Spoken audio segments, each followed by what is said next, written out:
좋은 영화를 찾아 방황하는 히치하이커들을 위한 유익한 안내에서 막무가내 신체 공격 영화 리스트업! 무용보 브로스 극장 가다!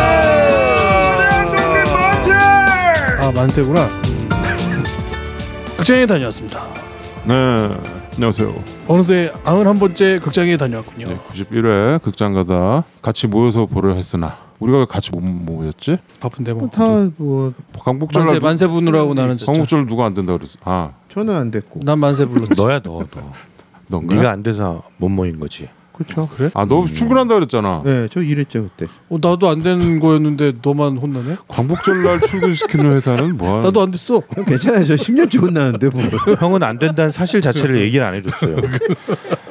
대답을 안 해줘 카톡에서. 카톡에 뭐 물어보면 다음 날 대답. 만세입니다. 여러분 대한독립 만세와 함께 돌아온 무용보 극장 가다. 네, 광복절 특집이군요. 네. 어쩌다 보니. 자 그러면 멤버를 소개합니다. 안녕하세요, 오창입니다. 네, 최과장입니다. 네, 진웅입니다. 네, 김PD입니다. 안녕하십니까. 네, 저희들에게 사연을 보내서 감사드리고요. 사연 보내시는 방법은 메일은 지메일 muyongbo@gmail.com으로 무용보 gmail.com으로 메일 보내주시기 바라겠고요. 팟빵에서는 후기를 남겨주시면 되겠고요. 페이스북은 무슨 영화를 보겠다고 검색하셔서 저희를 만나시면 되겠고요. 유튜브는 무용보 라디오를 검색하셔서 구독, 좋아요, 댓글 막 달아주면 되겠고요. 인스타그램은 mybemovie, mibmovie로 저희를 만나시면 되겠습니다.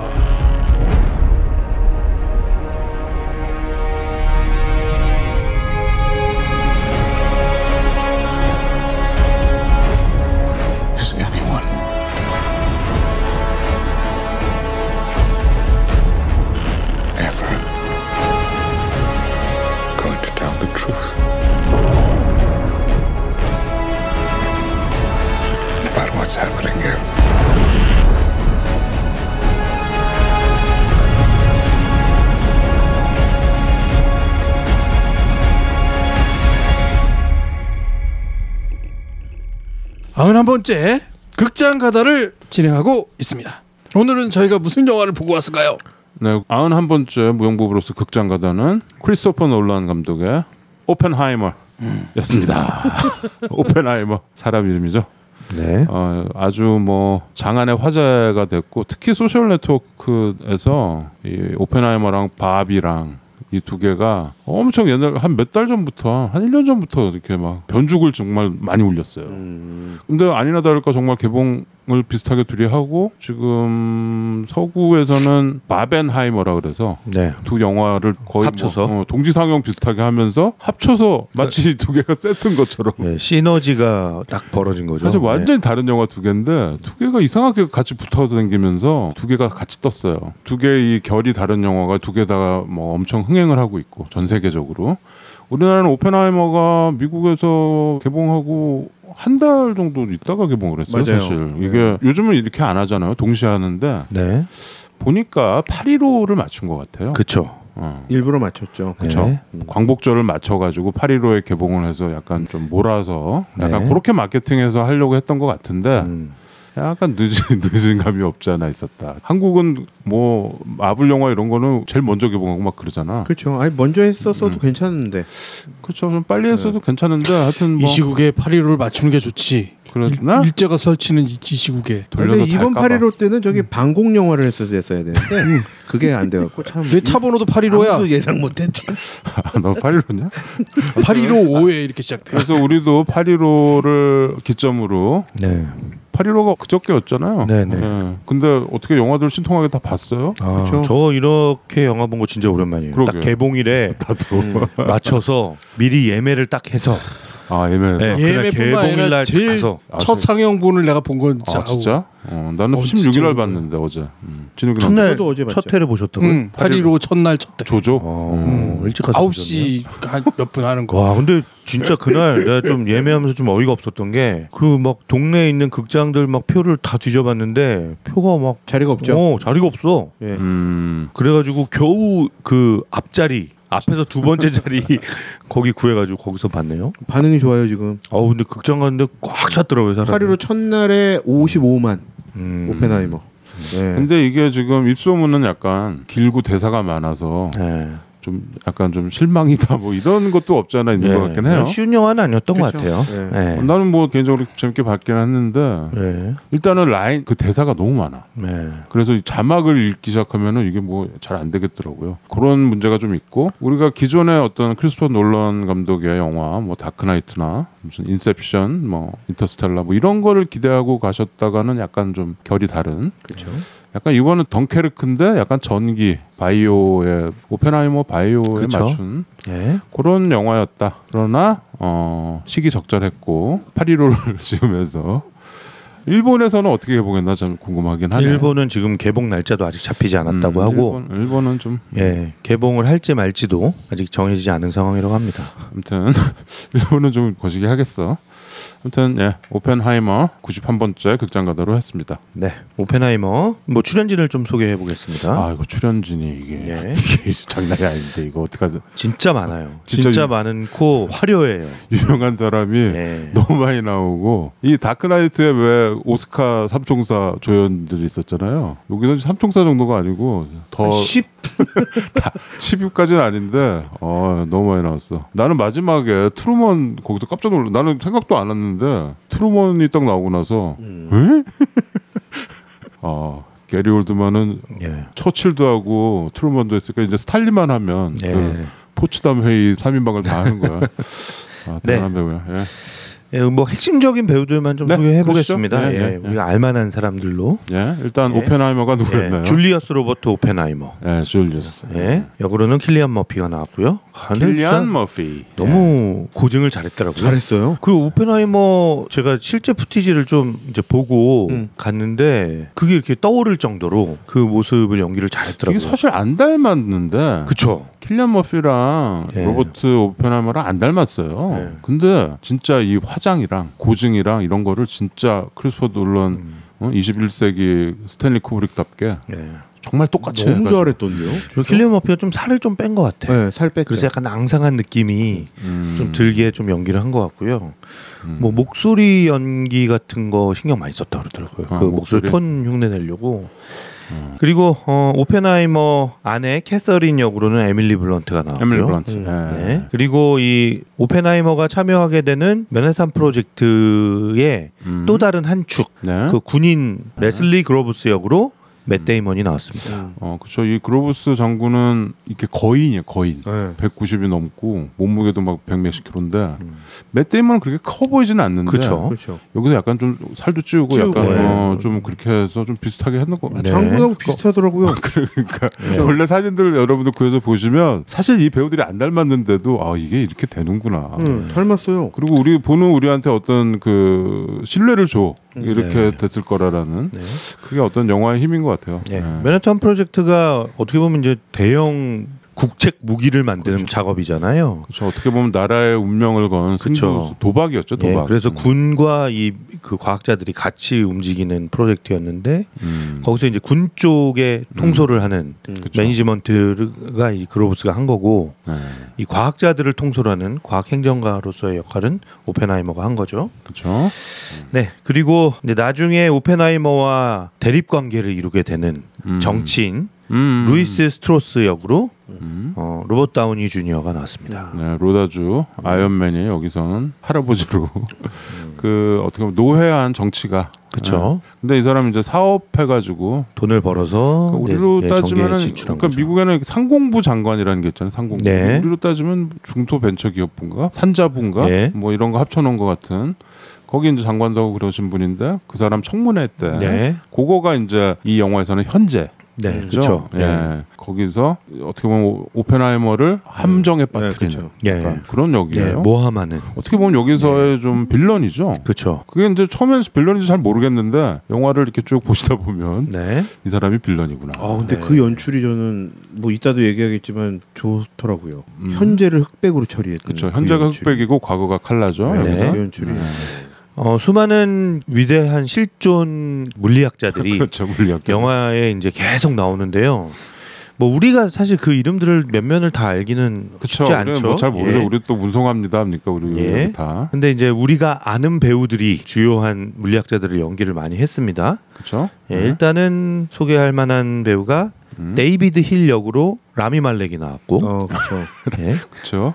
예, 프레디 머큐리로 유명한 이 영화를 보면 오스카 나무 주연상을 받은 네, 배우들이 단역으로 네, 여러 명 나옵니다. 한두 명이 아니고 여러 명이 나와요. 여러분들 그거 찾아보시는 재미도 있습니다. 근데 라미 말렉은 처음에 저렇게 짧게 끝나나 했는데 아주 중요한 중요한 역할을 하게 되더라고요. 그 청문회에서 큰 역할을 네. 하죠. 네. 예, 그리고 어니스트 로렌스 역으로 조시 하트넷이 나왔고요. 조시 하트넷은 여러분들이 뭐 기억나는 영화 있으세요? 저 청춘 영화. 근데 저는 진짜 오랜만에 본 것 같아요.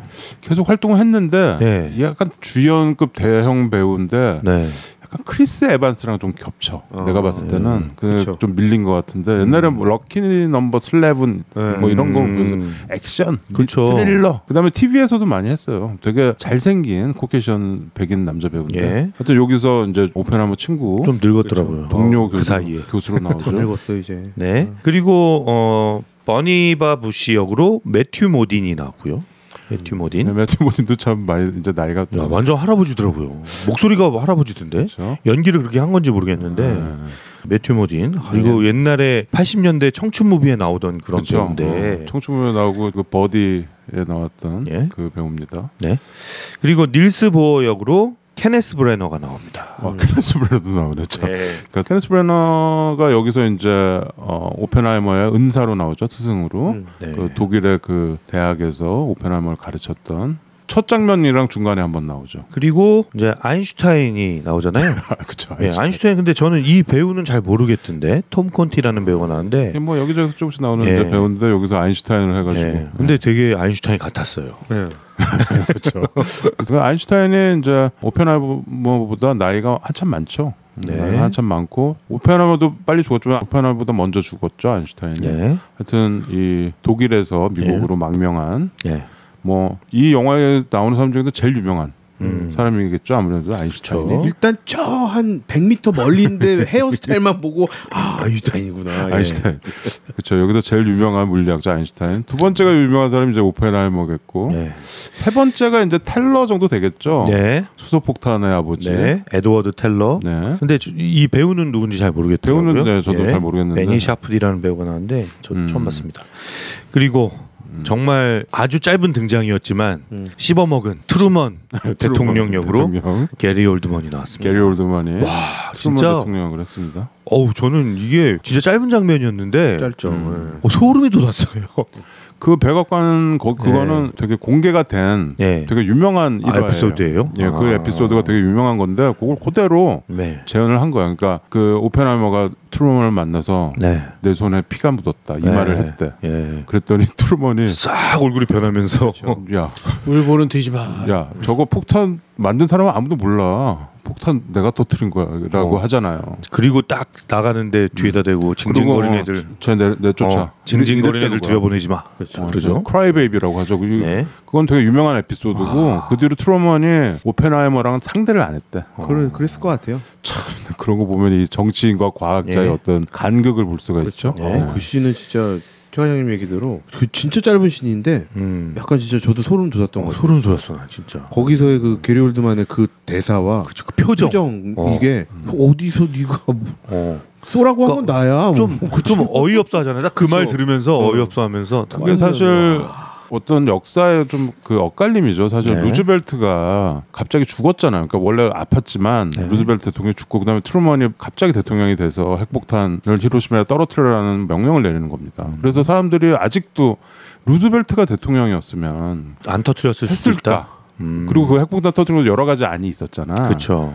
정말 그 민간인이 사는 거기에서 몇십만 명을 그렇게 죽이는 그 명령을 루즈벨트가 했을까? 이 얘기를 많이 해요. 아직도 사실 그 얘기를 합니다. 그렇죠. 그리고 사실은 뭐 여러 가지 평가가 있을 수 있겠지만 거의 일본이 이제 거의 패망한 수준에서 완전히 마지막 그 항복을 얻어낸 거잖아요. 근데 그 정도까지 할 필요가 있었느냐라는 논란은 계속 있는 시간이 상황이고 걸리고 하루에도 그 미군들이 네. 계속 죽고 있었으니까 네. 한 건데 그 부분은 여기 이 영화가 그 첨예한 대립에 물음표를 던지는 영화죠. 그게 물음표죠.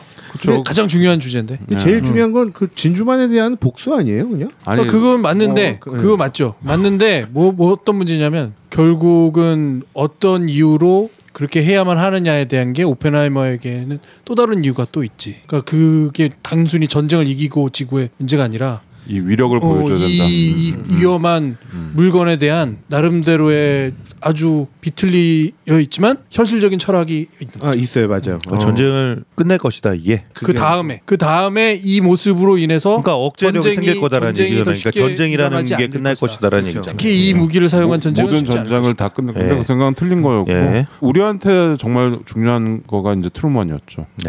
트루먼이 우리가 사실 분단이 되고 이렇게 된 것도 다 트루먼 대통령과 거기에 그 앉아있던 스탈린이랑 처칠 이런 사람들이 결정한 거였어요. 그러니까 우리의 민족의 운명도 사실 트루먼 대통령이 결정한 거죠. 네. 배우 한 명만 더 소개하겠습니다. 한 명만 더 하면 됩니까? 원래 되게 많았는데. 되게 짧은 등장이었지만 또 아주 오스카 나무주연상. 아주 인상적인 연기를 보여준 그 알비노니의 아다지오를 틀면서 나와야 되는 그 정보장교죠. 그렇죠. 정보장교. 보리스 패쉬 역으로 케이시 애플렉이 나왔습니다. 케이시 애플렉이 여기서 이제 여기 되게 악명 높은 그런 다 이게 도청하고 이게 공산당들 잡고 이랬던 사람인데 여기서 그렇게 나오는 거죠. 무섭더라고 진짜. 케이시 애플렉이 사실 미투로 사실 움츠러들었다가 이번 영화에 잠깐 얼굴을 내밀었네요. 네. 형 저분까지 소개해주면 안 돼요? 오펜하이머 여자친구? 그러네 참. 플로렌스 퓨를 안 했네. 그 오펜하이머가 이제 결혼하기 전에 만났던 여자친구고 나중에도 이제 또 결혼 후에도 계속 만났던 이 영화에서 저를 되게 당황하게 만들었던 배드신 주인공 진 테틀록 역으로 플로렌스 퓨가 나왔습니다. 퓨. 아우 사실 저는 이 영화 은호를 데리고 갔거든요. 이게 왜 은호가 들어갈 수가 있는지. 15세 미만이라서. 이거 15세 미만이야? 19금이 아니고. 15세 미만은 이 부모님 PG구나. 페런트 가이드를 했는데구만. 동행이 하면 들어갈 수가 있어서. 근데 저희는 생각을 못했어요 사실. 너무 갑작스러워. 와, 그 정도 모를 나이도 아니고 다 알 나이인데 뭘 그래? 안 되죠. 난 그 나이 때 다 봤어. 에이 말도 안 돼. 엄마 아빠랑? 아니지 혼자 봤지. 형 초등학교인데 아무리 그래도. 그래서 이게 좀 여기 배드신이랑 플로렌스 퓨의 그 누드 씬이 약간 좀 뜬금이 없어가지고. 뜬금없다기보다는 나는 그 휴밀리에이트 정말 그 발가벗겨지는 그 모습 그건 참 탁월한 장면이었다 생각해요. 오펜하이머가 그 성문회장에서 발가벗겨지는 거지. 거기서 그 씬. 오펜하이머가 그 표현을 그렇게 적나라하게 하는 것 자체가 너무 훌륭했다고 생각해. 그 씬, 그 나체 씬이 성문회장으로 딱 겹치는 거. 겹치는. 그렇죠. 발가벗겨졌죠. 오펜하이머가. 논란이 CG 없이 다 진짜로 한 건데. 이걸 왜 CG로 해? 그런 걸 CG로 어떻게 해? 하여튼 오펜하이머. 아니 근데 대작 잠깐만요, 형. 지금 재밌는 에피소드를 그냥 넘기시려고요? 무슨 에피소드? 아니 최 과장님이 당황스럽게 했는데 그래서 어떻게 했어요 그 순간에? 뭐 어떻게 해? 눈 가렸어? 아니 눈을 가리고 모른 척했지. 모른 척해야지. 진짜? 그럼 은호 그냥 본 거예요? 근데 그럼 봐주면 어떡해. 엄마랑 무슨 얘기를 하는 것 같더라고. 엄마랑 무슨 얘기를 하더니 내가 살짝 봤는데 고개를 이렇게 떨구고 있던데. 엄마 얘기. 엄마가 눈 깔아라 그러는 것 같아요. 지금 저 아줌마는 운동을 하고 있는 거야. 1년 사이에요. 그거 뭐 15 지나면 다 알게 되는 거 뭐 1년 사이 뭔지 아는 거나 뭐 그때 들었지. 뭐 그렇게 뭐 그냥 엄마가 잠깐 눈 깔아 그런 거 같아요. 엄마 아빠랑 다 같이 봤구만. 잘했구만 뭐. 그리고 영화 끝나고 나서 뭔가 얘기를 하고 싶어가지고 이제 물어봤어요. 오늘 영화를 보고 너가 느낀 바는 뭐냐 그러니까 단순한 대답이 돌아와가지고 좀 웃기더라고요. 뭐라고 그랬는데요? 오늘 뭘 느낀 것 같아? 뭐 이 영화는 뭘 얘기하는 영화인 것 같아? 그랬더니 사람을 죽이지 말자. 훌륭하네. 전곡을 찔렀네. 그러니까 얘한테 너무 어려운 영화였던 것 같아요. 그쵸, 그래서 어렵죠. 이거 앉았어? 그 앞에 초반에는 조금 피곤해하고 좀 졸려하고 그러더니 그 중간 이후 그 트리니티 실험 이후부터는 집중해서 보더라고요. 그 소리에 아마 깜짝깜짝 놀랐을 텐데. 소리가 제가 또 그 상영관을 잘 선택한 건지 잘못 선택한 건지 모르겠는데 THX관이라고. THX에서 봤어? 네, 봤는데 소리 와 거기 진짜 또 크잖아. 귀가 찢어지겠더라고요. 나는 그 마지막에 트리니티 실험 때 소리를 나는 계속 이거 소리 너무 클 텐데. 그렇죠. 저도 그 걱정을 하면서 봤어요. 그래가지고 걱정이 많이 되더라고. 근데 또 신기한 연출로 그걸 잘 피해가더라고요. 근데 그게 더 보드럽더라. 맞아요. 일단 참 그 배우 소개 중에 그 드한 그 있잖아, 걔 발레리안에 나왔던 애. 드한. 데인 드한. 그 부관으로 나오지. 예, 거기 발레리안의 주인공이었던 데인 드한이 여기서도 약간 정보 장교 비슷하게 나오죠. 부관. 네. 하여튼 뭐 많이 나와. 하여튼 알만한 사람들이 많이 나온다. 네. 예, 그 사극답게 왜 우리도 무슨 사극하면은 모든 그 배우들 탤런트들이 다 나오잖아요. 그렇죠, 많이 나오죠. 그런 것처럼 여기서도 많이 나오는데 또 이렇게 되게 오스카상 받은 사람들이 단역으로 나온다. 주연도 아니고 그런 거죠. 뭐 그 사람들은 그냥 사인하는 느낌으로 대부분 자기 그 배역의 비중이나 자기가 어떤 역을 맡게 될지도 모르고 계약한 사람들도 많았대요. 그 논란이 워낙 이 영화를 만들 때 그 비밀주의를 되게 철저하게 지켜가지고 보안을 예. 해가지고 예. 뭐 그랬을 것 같아요. 또 크리스토퍼 놀런이 또 그런 게 심하잖아. 네. 그래서 시나리오도 이렇게 빨간색 네. 그래도 복사 못하게 네. 그렇게 하는 사람이라 아무튼 그래서 뭐 다들 기대했던 작품을 다 봤습니다. 예, 크리스토퍼 놀란 우리가 테넷으로 약간 어리둥절해 있던 우리의 마음을 뭘 어리둥절해. 당연한. 뭘 또 당연한 영화를 무슨 뭘 테넷이 어리둥절해. 당연한 영화입니까? 당연하지. 거꾸로 돌리면 그렇게 되지 뭘. 그러니까 그게 이제 머리 좀 아프고 아주 그랬는데 난 사실 기대를 했어요. 좀 약간 난 덩케르크 같은 작품이 오히려 테넷보단 좋아서 이번에 오펜하이머 한다고 그러길래 이게 제대로 전공법으로 하겠구나 했는데 나는 영화 보면서 약간 그 JFK 뭐 이런 느낌이었어요. 약간 다큐 비슷하무리 하면서 과거랑 현재를 왔다 갔다 하는 그 연출이랑 편집 그건데 논란이 어떻게 했을까 그랬는데 되게 전공법이더라고요. 네, 잘 했던 것 같아요. 잘 했고 그 어떤 심리 묘사 같은 것도 잘 했고 네. 그리고 3시간이라는 시간이 누구한테는 되게 길었을 수도 있겠는데 누구한테는 굉장히 적절한 분량이었던 이게 사실 짧은 영화는 아니잖아요. 그렇죠. 길죠. 네. 이게 사실 깁니다. 네. 긴데 이게 특별히 무슨 다크나이트처럼 액션씬이 나오는 것도 아니고 3시간 동안 그냥 대사와 그냥 역사적인 장면 마지막에 폭탄 한번 터지고 네. 끝나는 겁니다. 네. 그 히로시마에 터지는 게 아니고 그 트리니티 그 뉴멕시코에 있는 사막에 그 터지는 그거예요. 그게 하이라이트고 클라이막스입니다. 네. 근데 그거가 그렇게 똥줄 타는 그렇게 한 거죠. 네이버 평점 리뷰 거기에서 제일 먼저 나오는 게 저도 피식 웃었는데 그거 보고 이렇게 검색해 보면 딱 그 리뷰가 처음에 나오죠. 딱 밑에 뜨잖아요. 근데 핵폭탄보다 내 방광이 먼저 터지겠네. 여기 적절한데? 적절합니다. 깔깔 웃었던 기억이 납니다. 3시간 정도 못 참나?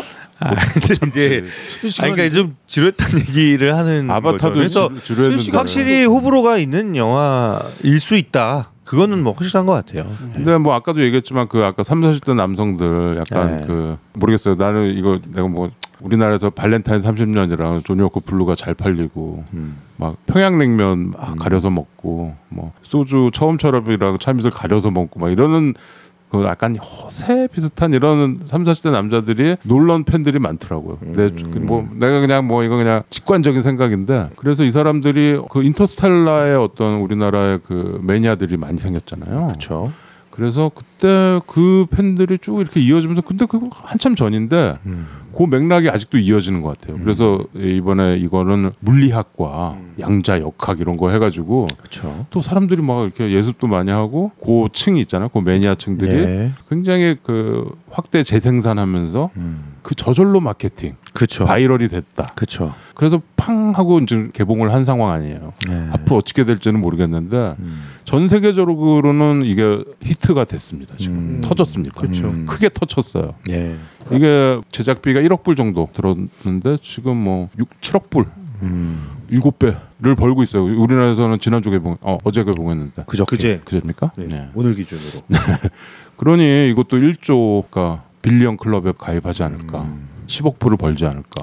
사실 근데 그렇게 상업적이고 대중적인 영화는 그렇죠. 아니거든요. 아니죠. 근데 이게 왜 이렇게 그러니까 그 아까 소셜 네트워크 그 바이럴도 한몫했고 그리고 감독도 감독의 힘이고. 아니 그러니까 감독의 힘이 뭐 크리스토퍼 놀런이 그러니까 논란이 아니었으면 이걸 사람들이 찾아가서 봤을까요? 저만 해도 저는 뭐 그 오펜하이머라는 인물에 대해서 좀 관심도 있었고 예전에 이렇게 좀 봤던 뭐 무슨 클립이나 아니면 무슨 책이나 뭐 아티클에서 많이 봤던 내용이고 그래서 흥미롭게 저는 전체적인 얘기가 몰랐던 걸 알게 되는 것도 있었고 되게 재밌게 봤는데 이거에 대해서 전혀 관심 없는 사람들 입장에서는 가서 볼 하등의 이유가 없는 영화예요. 그게 사실은. 저예요. 저는 무용부 아니었으면 안 봐요. 그런데 그렇지. 이게 크리스토퍼 놀란, 우리가 좋아했던 인터스텔라나 뭐 이런 다크나이트 시리즈를 만든 이 감독이 또 뭔가 엄청난 비주얼 쇼크를 보여줄 것 같다라는 그런 기대가 없었으면, 그렇죠. 그 기대로 갔죠, 진짜. 그치. 그러면 이 영화는 뭐 사람들이 찾아서 볼 영화는 아니죠. 근데 엄밀히 얘기하면 최근에 제임스 웹부터 상당히 많은 과학계의 새로운 발견과 새로운 논쟁거리들이 굉장히 많이 퍼져나가고 있죠. 네. 그러니까 그 과학에 대한 관심, 그리고 흔히 말하는 양자역학부터 뭐 이런 것에 대한 관심들이 많이 성장해 있는 것도 맞잖아요. 지금 그쵸. 시즌이. 예. 그래서 그것의 성향에 이렇게 어떤 부음을 타고 형성되는 어떤 욕구일 것 같아요. 그런 거에 대한 욕구를 잘 논란이 만져주니까 논란을 믿고 보는 거지. 논란이 그쵸. 아니라면 그 그쵸, 사람들이 그쵸. 뭐 그러니까 양자역학에 논란이 대한 이미 관심만으로도 이 영화를 찾아가서 봤을 거냐라는 얘기죠. 근데 이미 오펜하이머를 만든다는 소리를 벌써부터 옛날부터 막 하는 거잖아요. 결국 바이럴이라는 말이 맞기도 한데 개봉하면서 이렇게 막 마케팅을 한 게 아니고 뭐 사전에 마케팅을 이렇게 해서 온 거잖아. 그러니까 볼 만한 거지. 그러니까 나는 이제 논란이라고 표현하고 싶은데 크리스토퍼 놀란의 논란 이 감독이 우리가 정말 영화 재밌게 만들고 막 블록버스터를 했던 예를 들어 뭐 짐 카메론이나 스티븐 스필버그나 무슨 저메키스나 뭐 이런 감독의 어떤 영화들 그냥 재밌는 거 막 백투더 퓨처 같은 거. 네. 이 감독이 그런 사람은 아니잖아. 그렇죠. 그런 건 아니잖아요. 네. 그런 유명은 모르겠어. 그래서 사실 지난달에 개봉했던 인디아나 존스 사실 거의 패망했거든. 대망하죠. 폭망했어요. 내가 봤을 때는 이제 영화도 어떤 우리가 기존에 알고 있던 약간 블록버스터 흥행작이라는 게 이제는 옛날처럼 막 스펙타클하게 막 재밌게 보여주고 뭐 이런 것 그 시대도 또 지나지 않았나. 뭔가 한번 다 앉아가지고 얘기거리가 던져줄 수 있는 그런 영화들이 오히려 더 흥행을 하지 않. 그러니까 더 예측하기가 쉽지 않고. 근데 모르겠어요. 우리나라에서는 지금 개봉한 지 지금 이틀밖에 안 돼서 앞으로 어떻게 될지 모르겠는데 글쎄요. 그러니까 아까도 얘기했지만 다크나이트나 인터스텔라를 기대하고 보시면 안 된다. 그렇죠. 왜냐하면 크리스토퍼 놀란의 그 덩케르크나 네. 이런 것들은 뭐 그렇게 큰 히트를 하지 그쵸. 않았거든요. 네. 국내에서 별로 얘기도 없었고. 그렇죠. 근데 이거 오펜하이머는 그 덩케르크랑 약간 그 사이거든. 내가 봤을 때는. 그래서 어떻게 될지 좀 궁금합니다. 그 아까 그 매니아층들의 반응이. 물론 그 부류가 상당히 많은 영향을 끼치는 특히 과학에 대한 관심이 많은 영향을 끼치는 건 사실이긴 한데 논란의 영화는 주제가 과학의 이론을 다큐멘터리 하는 게 아니고 그 안에 인간을 다큐멘터리 하는 거죠. 그 안에 인간을 표출하는 게 있기 때문에 충분히 드라마로서 뭐 재미도 있고 그런 거 아니에요? 덩케르크만큼도 뭐 재미있는 거지. 어땠어요? 김 PD는 괜찮았어? 재밌었어요. 그래? 네, 안 괜찮았을까봐? 아니, 그러니까 뭔가 SF적인 요소는 없잖아. 왜 없어? 있어? 아니 꼭 사이언스 픽션은 아니지. 사이언스 어떤 사이언스가 있는 거지. SF는 아닌데 S가 있지. 이건 철저히 과학이죠. 철저히. 아니 그러니까 평상시에 물리학에 관심이 있습니까? 뭐가요? 물리학 자체가 어떻게 보면 이 세상의 근간을 이루는 그래? 원리와 법칙 아니에요? 물리에 대해서 뭐 잘 모르잖아. 우리 문성합니다인데. 너나 문송하지. 나도 문송하긴 하지만 그래도 관심이 있고 알아보려고 하면 알 수도 있는 거지. 그 요즘 뭐 그 양자역학 이런 게 뭐 다시 뭐 쉽게 보는 양자역학 뭐 이런 거 유튜브에 영상 많죠. 그러니까 나는 그 어떤 유튜브도 큰몫했다고 봐요. 왜냐하면 우리가 잘 접근할 수 없는 어떤 물리학의 세계를 되게 재밌게 풀어서 얘기해주는 텍스트들이 많잖아요. 요즘. 네. 특히 유튜브나 이런 데서 되게 재밌게 강의도 해주고. 그래서 나도 뭐 얼마 전에 무슨 다큐를 봤는데 거기 이렇게 인물들 위주로 이렇게 막 이렇게 얘기해 주는데 뭐 수소폭탄 아버지, 뭐 그다음에 오펜하이머, 뭐 아인슈타인, 뭐 이렇게 하면서 얘기하는데 재밌더라고. 이렇게 사람 위주로. 그다음에 이제 여기서 보면은 이 맨하탄 프로젝트에서 오펜하이머랑 대립하는 게 그 텔러잖아요. 에드워드 텔러. 네. 그 이 사람 발음이 이렇게 유럽 헝가리 사람이라 네. 발음이 약간 이제 헝가리 악센트가 있는데 이 사람은 수소폭탄. 그죠. 이게 다 같은 핵폭탄인데 오펜하이머는 원자폭탄의 아버지. 뭐 우라늄이나 플루토늄으로 하는 게 아니라 수소로. 근데 텔러는 그거보다 훨씬 몇십 배, 몇백 배 센 수소. 그 단순한 문제가 아니지. 그거는 결국은 텔러의 수소폭탄이 완성되려면 원자폭탄이 먼저 만들어져야 수소폭탄이 가능한 거야. 그래서 이제 여기서 그 얘기를 보여주죠. 그러니까 여기 맨하탄 프로젝트에 이 에드워드 텔러도 같이 갔는데 중간에 막 때려치고 막 나가고 근데 오펜하이머가 이렇게 진정을 시키잖아. 나랑 따로 얘기하고 둘이 넌 계속 연구해. 근데 이제 원자폭탄이 성공한 거 보고 이 위력을 보고서 아 저건 수소폭탄까지 만들면 이제 우리는 멸망하겠구나. 그래서 반대론자가 되죠. 수소폭탄에는 그래서 이제 공산당으로 이제 몰리는 거죠. 그래서 이제 이게 시기가 이제 이게 원자폭탄 얘기이기도 하지만 메카시즘 얘기입니다. 그 공산당으로 몰고 이 레드 컴플렉스. 우리 무용고도 몇 번 다뤘죠. 뭐 굿나잇 앤 굿럭 뭐 이런 영화에서도 했고 이 메카시즘의 광풍, 빨갱이로 몰아서 그거 정말 지구의 모든 나라들이 그것 때문에 고통을 받았고 무고한 사람들이 많이 죽었고. 지금 21세기 대한민국에서도 아직도 남아 있어요. 이게 남아 있는 정도가 아니라 지금 고개를 슬슬 들려고 그래가지고 내가 엊그저께 그 무슨 8.15 무슨 경축 뭐 이런 거 보고서 어이가 없어가지고 아무튼 이 나라가 지금 사실 그래서 이 영화가 나는 되게 적절할 때 나왔고 꼭 보시라. 이게 지금 그냥 역사 옛날에 거의 100년 전 얘기를 하는 거가 아니고 이게 지금까지도 이 어떤 이 유령이 돌아다니고 있는 것 같은 느낌이 좀 듭니다. 그 진짜 강력했던 거죠. 우리가 옛날에 저거 기억하세요? 인도네시아 다큐 때 우리 했던 거 액트 오브 킬링.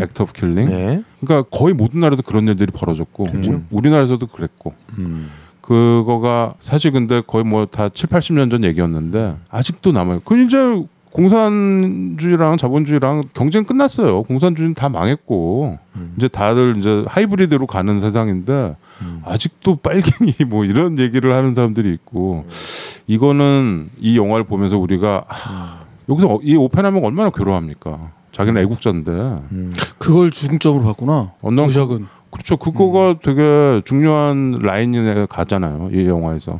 그러니까 이 영화의 어떤 근간은 오펜하이머가 이제 맨하탄 프로젝트, 그 뉴멕시코 로스 알라모스인가요? 거기서 이제 마을을 만들어서 핵 폭탄을 개발하는 그 얘기랑 현재에서는 오펜하이머가 청문회를 합니다. 그게 이제 그 유명한 오펜하이머 청문회인데 오펜하이머 히어링이라고 하죠.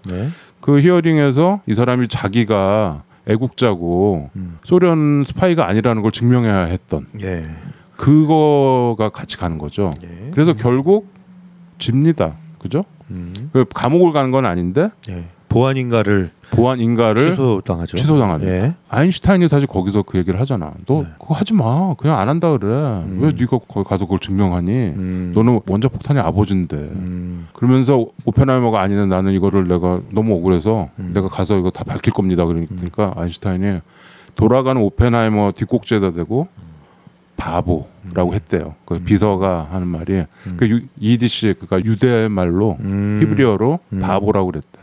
오샥은 지금 그 구조가 가장 눈에 들어온 구조였구만. 김PD 형은 그런 형의 감상 포인트는 뭐였어요? 그럼 나 종합판이 나올 텐데.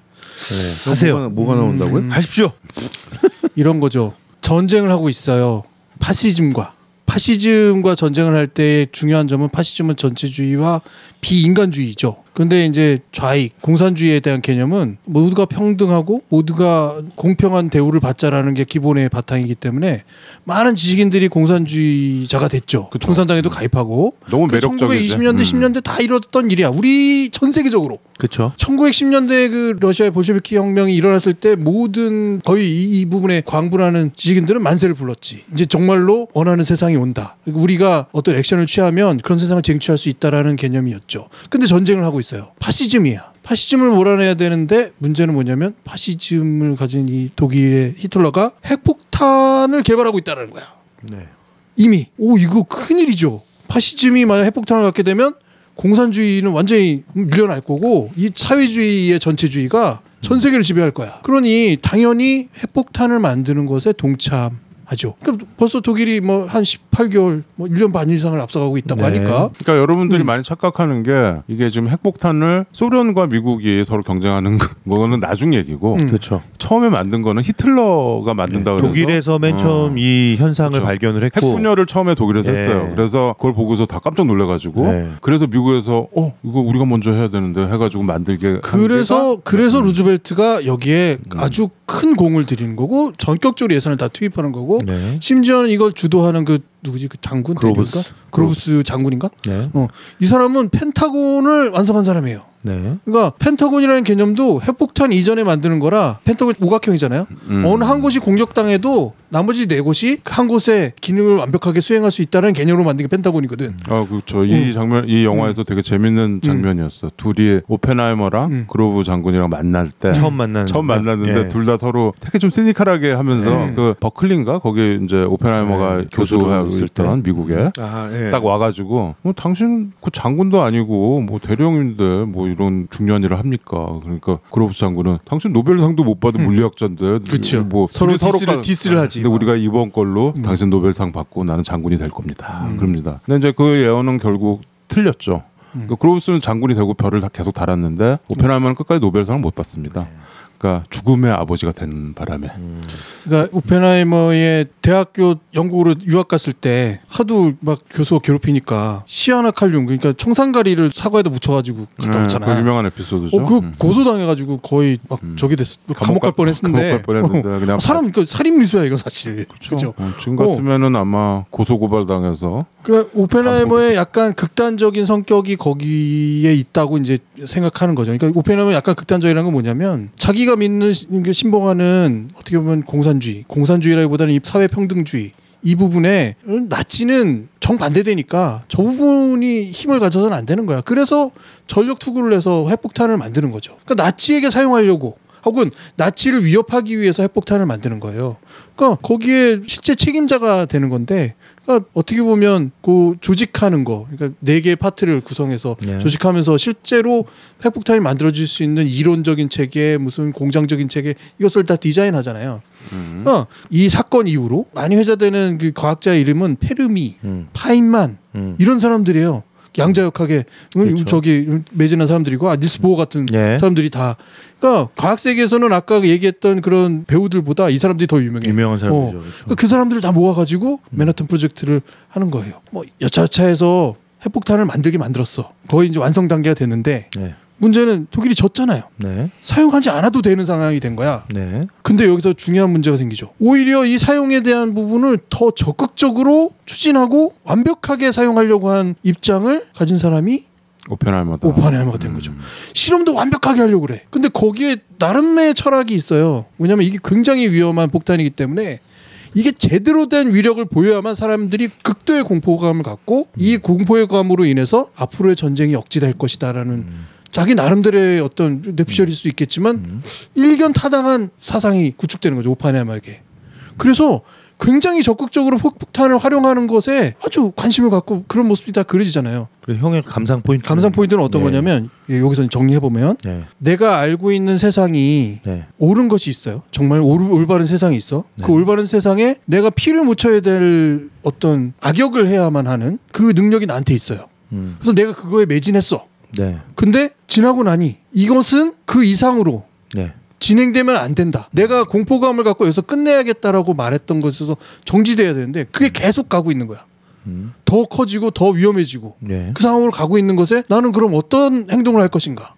나는 어떤 입장을 가질 것인가?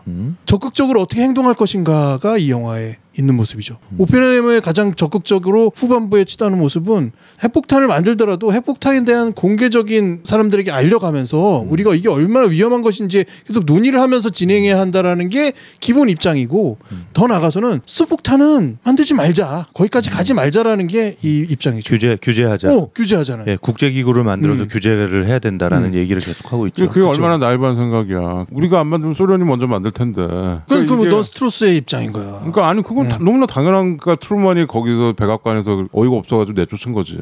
아주 과학자로서 되게 순진하면서 나이브한 생각을 한 거야. 과학자가 순진하고 나이브한 생각으로 그럼 그걸 만들지 그 정치가가 돼서 만든 건 아니잖아. 그러니까 그러려면은 뭐 이거를 우리가 규제를 뭐 하고 뭐 이런 얘기는 하면 안 되지. 왜 안 돼? 아니 과학자가 그런 얘기를 해야지. 이건 위험하니까 규제의 대상이 되어야 한다라는 건 과학자의 주장이고 그것을 논의해서 포멀하게 만들건 아니면 무시하건 그건 정치의 입장이죠. 그러니까 서로 나눠진 역할을 하는 거지. 아니 여기서 그 오펜하이머가 그러잖아요. 소련에도 되게 훌륭한 물리학자들이 많고 폭탄은 걔네들 만들 거다. 자원도 많고 하기 때문에. 그러면은 어차피 이제 군비 경쟁이 될 수밖에 없는 거죠. 거기서 수소폭탄 거기서 만들 거고 계속 이렇게 서로 더 센 거를 만들 수밖에 실제로 그랬고 소련에서 그 터뜨리잖아. 이 영화의 결론은 오펜하이머가 결국에는 자기 생각이 나이브였다라는 걸 깨닫게 되잖아요. 그 이제 아인슈타인 생각이 맞은 거지. 그 부분에서의 결국은 이제 오펜하이머가 이제 대변하는 인간의 모습과 인류의 모습이라고 치면 나는 이미 가졌으니 규제하자는 입장일 수밖에 없는 거지 오펜하이머에게. 오펜하이머는 굉장히 순수하게 나는 이것이 공포스럽게 보여줬으므로 사람들이 동일하게 공감대를 형성해서 이것이 규제의 대상으로 인정될 거라고 생각하지만 엄밀하게 따지면 갖지 못한 자에게는 회복탄을 갖지 못한 사람에게는 그건 네가 가졌으니까 하는 말이지. 그렇죠. 그런 말로 비춰질 수 있는 마지막 대사가 거기에 있는 거죠. 그 마지막 모습이. 그래서 엄밀히 얘기하면 오펜하이머는 정말 미국의 입장인 거지. 나는 가졌으니 더 이상 개발시키지 말자. 그 명제는 지금까지도 이어져 오고 있고 그래서 뭐 북한이나 이란이나 아직도 핵폭탄 만들고 있는 거고 뭐 핵폭탄 만드는 거는 의외로 어렵지 않대요. 이제는 그렇죠. 이제는 어려운 기술이 아닌 거죠. 어렵지 않고 우리도 할 수 있고 뭐 그거 뭐 우라늄 플루토늄 뭐 이런 걸로 하는 거라며. 어렵진 않은데 문제는 기술적으로 어렵지 않은데 이게 제일 어려운 건 뭐냐면 그만큼의 우라늄과 플루토늄을 정제하고서 가지고 있는 게 문제죠. 그걸 가지고 있다는 생각만 들면 바로 미국과 말하자면 핵폭탄을 가진 나라들이 벌떼같이 일어나서 못하도록 만들죠. 북한을 제외하고. 뭐 그런 이제 물음들을 던져주죠 이 영화에서. 근데 이제 영화의 큰 흐름은 그 맨하탄 프로젝트, 그다음에 오펜하이머의 젊었을 때, 그리고 그 아까 스트로스 그 사람의 청문회. 이거가 이제 세계가 이제 시대가 왔다 갔다 하면서 좀 진행이 되는 거죠. 되게 박진감 있게 진행을 합니다. 근데 아까 진욱이 말대로 되게 흥미로운 거는 그 현재 1950년대가 흑백으로 나오고 1920년대 30년대 오펜하이머가 젊었을 때 학생이고 젊은 교수였을 때 이거는 칼라로 나오고 그다음에 1940년대 이제 맨하탄 프로젝트 하는 거는 그게 마치 현재 같죠. 그게 이제 맨하탄 프로젝트의 몇 년간을 보여주는 거죠. 많은 얘기를 영화 3시간에 담았는데 좀 나는 되게 넘치지도 않고 모자르지도 않고 잘 담았다. 이렇게 되게 논란이 아주 훌륭한 그 라이터인 것 같아요. 글을. 그렇죠. 대본 이거가 아주 잘 써. 이 사람은 그 왜 그랬지? 그러니까 연출만 잘하는 게 아니고 구조를 딱 만들잖아요. 자기가 그렇죠. 하고 싶은 이야기를 어떤 식으로 풀어갈지에 대한 그러니까 이 사람 문학적인 거가 아니고 어떤 건축가? 그렇죠. 아키텍트. 아키텍트로서의 라이터예요. 그러니까 내가 봤을 때는 봉준호 감독 같은 사람은 좀 문학적인 그런 게 있어. 그 위트도 있고. 근데 논란 영화에서는 사실 웃음기가 없잖아요. 생각해 보세요. 이게 농담 따먹기 이런 거 없습니다. 그냥 나오는 그 얘기가 농담도 되게 건조한 농담들이 나오죠. 이 사람은 머릿속이 그렇게 해가지고 이렇게 그냥 건축물을 짓는 거야. 되게 구조물을. 다크나이트 때도 그랬고 그 테넷은 좀 오버했다고 보는데, 그리고 고증도 되게 정확하게 해서 많이 비약을 안 해요. 이 사람은 있는 사실 그냥 그대로. 나는 그 트루먼 그 백악관 씨를 알기 때문에 그 뭐 다큐에서도 보고 내가 책에서 읽은 것도 있고 그래서 이거 어떻게 할 거였는데 정말 더도 덜도 안 하고 그 말을 했는데도 되게 인상적으로 잘 맞는 거야. 그러니까 이 사람이 연출가로서 솜씨가 있는 거지. 그런 어떤 전기 영화인데도 이렇게 뽑아냈다라는 게 좀 나는 되게 훌륭하다.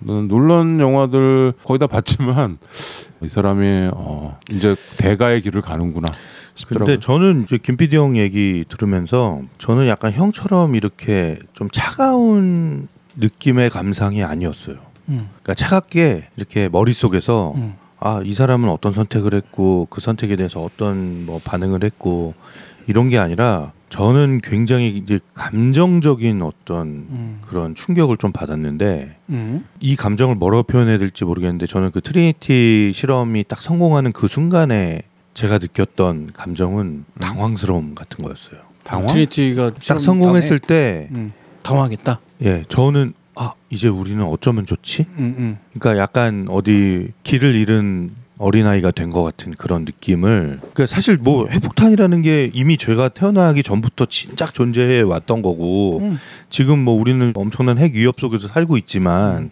그 인식을 못 하고 있잖아요 사실. 근데 이게 진짜 감정적으로 확 다가오는 거야. 우리 인류는 어떻게 살아야 되지? 저 순간이 없었다면 이런 생각? 아니 그냥 그러니까 이게 우리가 열면 안 되는 그런 어떤 상자를 확 열어버린 것 같은 그 당황스러움, 그 당혹스러움이 한순간에 확 느껴지면서 저는 그 장면에서 눈물이 막 나더라고요. 그러니까 이게 공포에서 오는 눈물이 아니라 당혹스러움에서 오는 눈물. 그리고 제가 이 영화를 보기 전에 이렇게 뭐 몇 가지 클립들을 좀 찾아봤었는데 영화를 보기 전에 근데 딱 저는 그 폭파되는 그 트리니티 실험이 빵 이제 폭파하는 장면에서 그 차갑게 아주 갈라진 목소리로 오펜하이머가 실제 오펜하이머가 얘기하는 그 말이 딱 생각이 나는 거예요. 그 말이 뭐였냐면 몇몇은 웃었고 몇몇은 울음을 터뜨렸고 대부분은 침묵했다. 근데 그 침묵한 사람들의 감정이 뭐였을까? 그 감정은 진짜 당혹스러움이었을 것 같거든요. 이게 그러니까 이럴 거라고 예상은 했지만 그 엄청난 무기가 진짜 수십만 명을 한 번에 죽일 수 있는 이 엄청난 무기가 실현이 됐을 때 사람들이 느꼈을 그 당혹스러움. 근데 그게 너무 저는 절절하게 느껴져가지고. 그렇죠. 예. 네. 저는 이 영화 앞뒤 뭐 다 여러 가지 의미들도 있고 막 그 뭐 아키텍트에 가까운 논란의 어떤 솜씨 뭐 이런 거에 대한 경탄 뭐 이런 것도 있지만 다 제껴놓고 저는 딱 그거 하나 이 영화를 보고 제가 느낀 감정은 와 우리에게 미래가 있는가 인류에게 네, 라는 그런 생각이 이 영화를 통해서 아주 강하게 해볼 수 있는 기회가 됐던 것 같아요.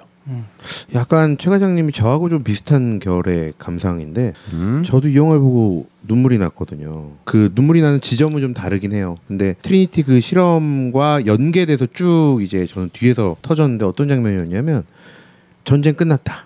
일본이 패망했다. 그 순간에 이제 어디 교회 같은데 그 강당 같은데 모여서 모두의 박수와 발에 막 구름 이 엄청난 소리를 받으면서 오펜하이머가 입장하고 연설을 하고 그 로스 알라모스의 그 과학자들 그렇죠. 그 마을 사람들 다 모인 데서 거기에서 이제 우리는 위대한 일을 했고 세계는 오늘을 기억할 것이다라는 얘기를 하거든요. 근데 제가 그때 아마 그때 연출을 기억하실 거예요. 예, 그냥 마냥 좋아하는 그런 모습이 아닌 예, 정말 누구는 울고 있고 우리가 눈으로 다 알고 있는 봐서 알고 있는 그 원자폭탄이 떨어진 핵폭탄이 떨어진 후에 그 참혹한 그런 것들을 그 짧은 컷들로 이렇게 보여주잖아요.